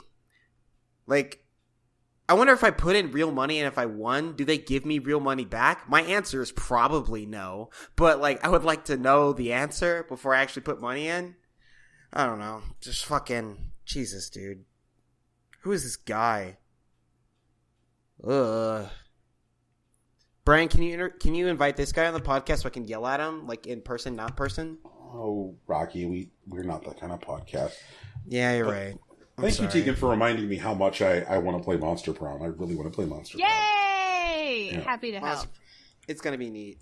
A bunch of YouTubers I follow are voice actors in it, so I'm kind of hype. Cool. Also, Brian, you got to play the Good Life demo, man. Also, anyone who cares about what's good and interesting in video games, our man in waiting, Swery, is actually putting up his Kickstarter on the third attempt to get his game, The Good Life, funded. So if you want to throw a couple bucks his way to get some weird Animal Crossing-esque game where you play a potentially alcoholic photographer that's investigating a murder while she turns into a cat whenever the sun goes down. And she needs tampons. and she needs tampons, like, check it out, man. Help our dude swear out. Girls need tampons or pads. Yeah. Or pads. I'm just That's saying, a lifestyle choice. You can pick whichever you want, whatever's more comfortable for you. I'm just saying that I love the fact that this is a game with a alcoholism mechanic where I need money to buy feminine hygiene products. I'm so excited for that. And I gotta solve a murder and become a cat. Best game 2019. Hopefully, if it happens. Fingers crossed. True. I don't think there's anything on the scratching post this week. Yeah, I don't think there is. Yeah. So let's tell you guys how you can win a copy of Extinction. We'd like for you to specifically engage with us on our Facebook. And we'd love to hear your game struck for. What are the 4 games that, really rubbed your rhubarb and why? Tell us. Please don't phrase it like that. Please don't tell us specifically why they rubbed your rhubarb. I don't want to read about your romantic inclinations with Clannad After Story, Honey Pop, and Katawa Shoujo. Please. And you can win another copy by sending us your best Karen from Harvest Moon 64 erotic fan fiction. No. Those girls are pure. We're not doing that one? Those girls are pure. No. We're not doing that one? Send us your best. If we're going to do this, we're going to do it right. Send us your best Karen from Harvest Moon cosplay, specifically proposing to Rocky. Tegan, are you trying to kill me? No, we're not doing that. We're going to kill Rocky. We're going to do it right, Brian. Oh, man. All right. Man. I'm going to enter in this contest. Those are really cute, though. Just send us your game struck. Yeah, for seriousness. Send us your game struck or comment on ours. Yep, and we will pick 2 of the game strucks that are provided, and we'd love to hear your feedback on our bullshit from today. There was a lot of it. Oh, yeah. So, guys, if you want to help us out, we would appreciate it if you leave us a review of our podcast. You can put them on iTunes, Google Play, or Stitcher. But if you leave them on iTunes, Brian will get you a biscuit. There's also music at the beginning and end of this podcast. It's produced by Big Sach. His work is available at soundcloud.com/Big Sach NJ. And you can follow him on Twitter at Hillary_Swank. We have a Discord. We're there sometimes. I realized there were a lot of permissions that were wrong on that, and that's my fault. I'm super sorry. But a lot of them have been fixed. Please yell at me if something else is wrong, because usually I don't fix them unless I know something's wrong. And we stream on Mondays and Fridays. I generally play Monster Hunter Mondays. And Brian's playing stuff on Fridays. Recently he played Hearthstone, but he's also, trying to get a man to Mexico. You can come check that out. And if you want to get at us at another time, you can find us on the Facebook, the Twitter, and Tumblrs, all of which are Impossible Coin. It's real. Mm-hmm. From the bottom of our Star Fox hating heart, peace. Hey, Star Fox is a good game. Bye. Later.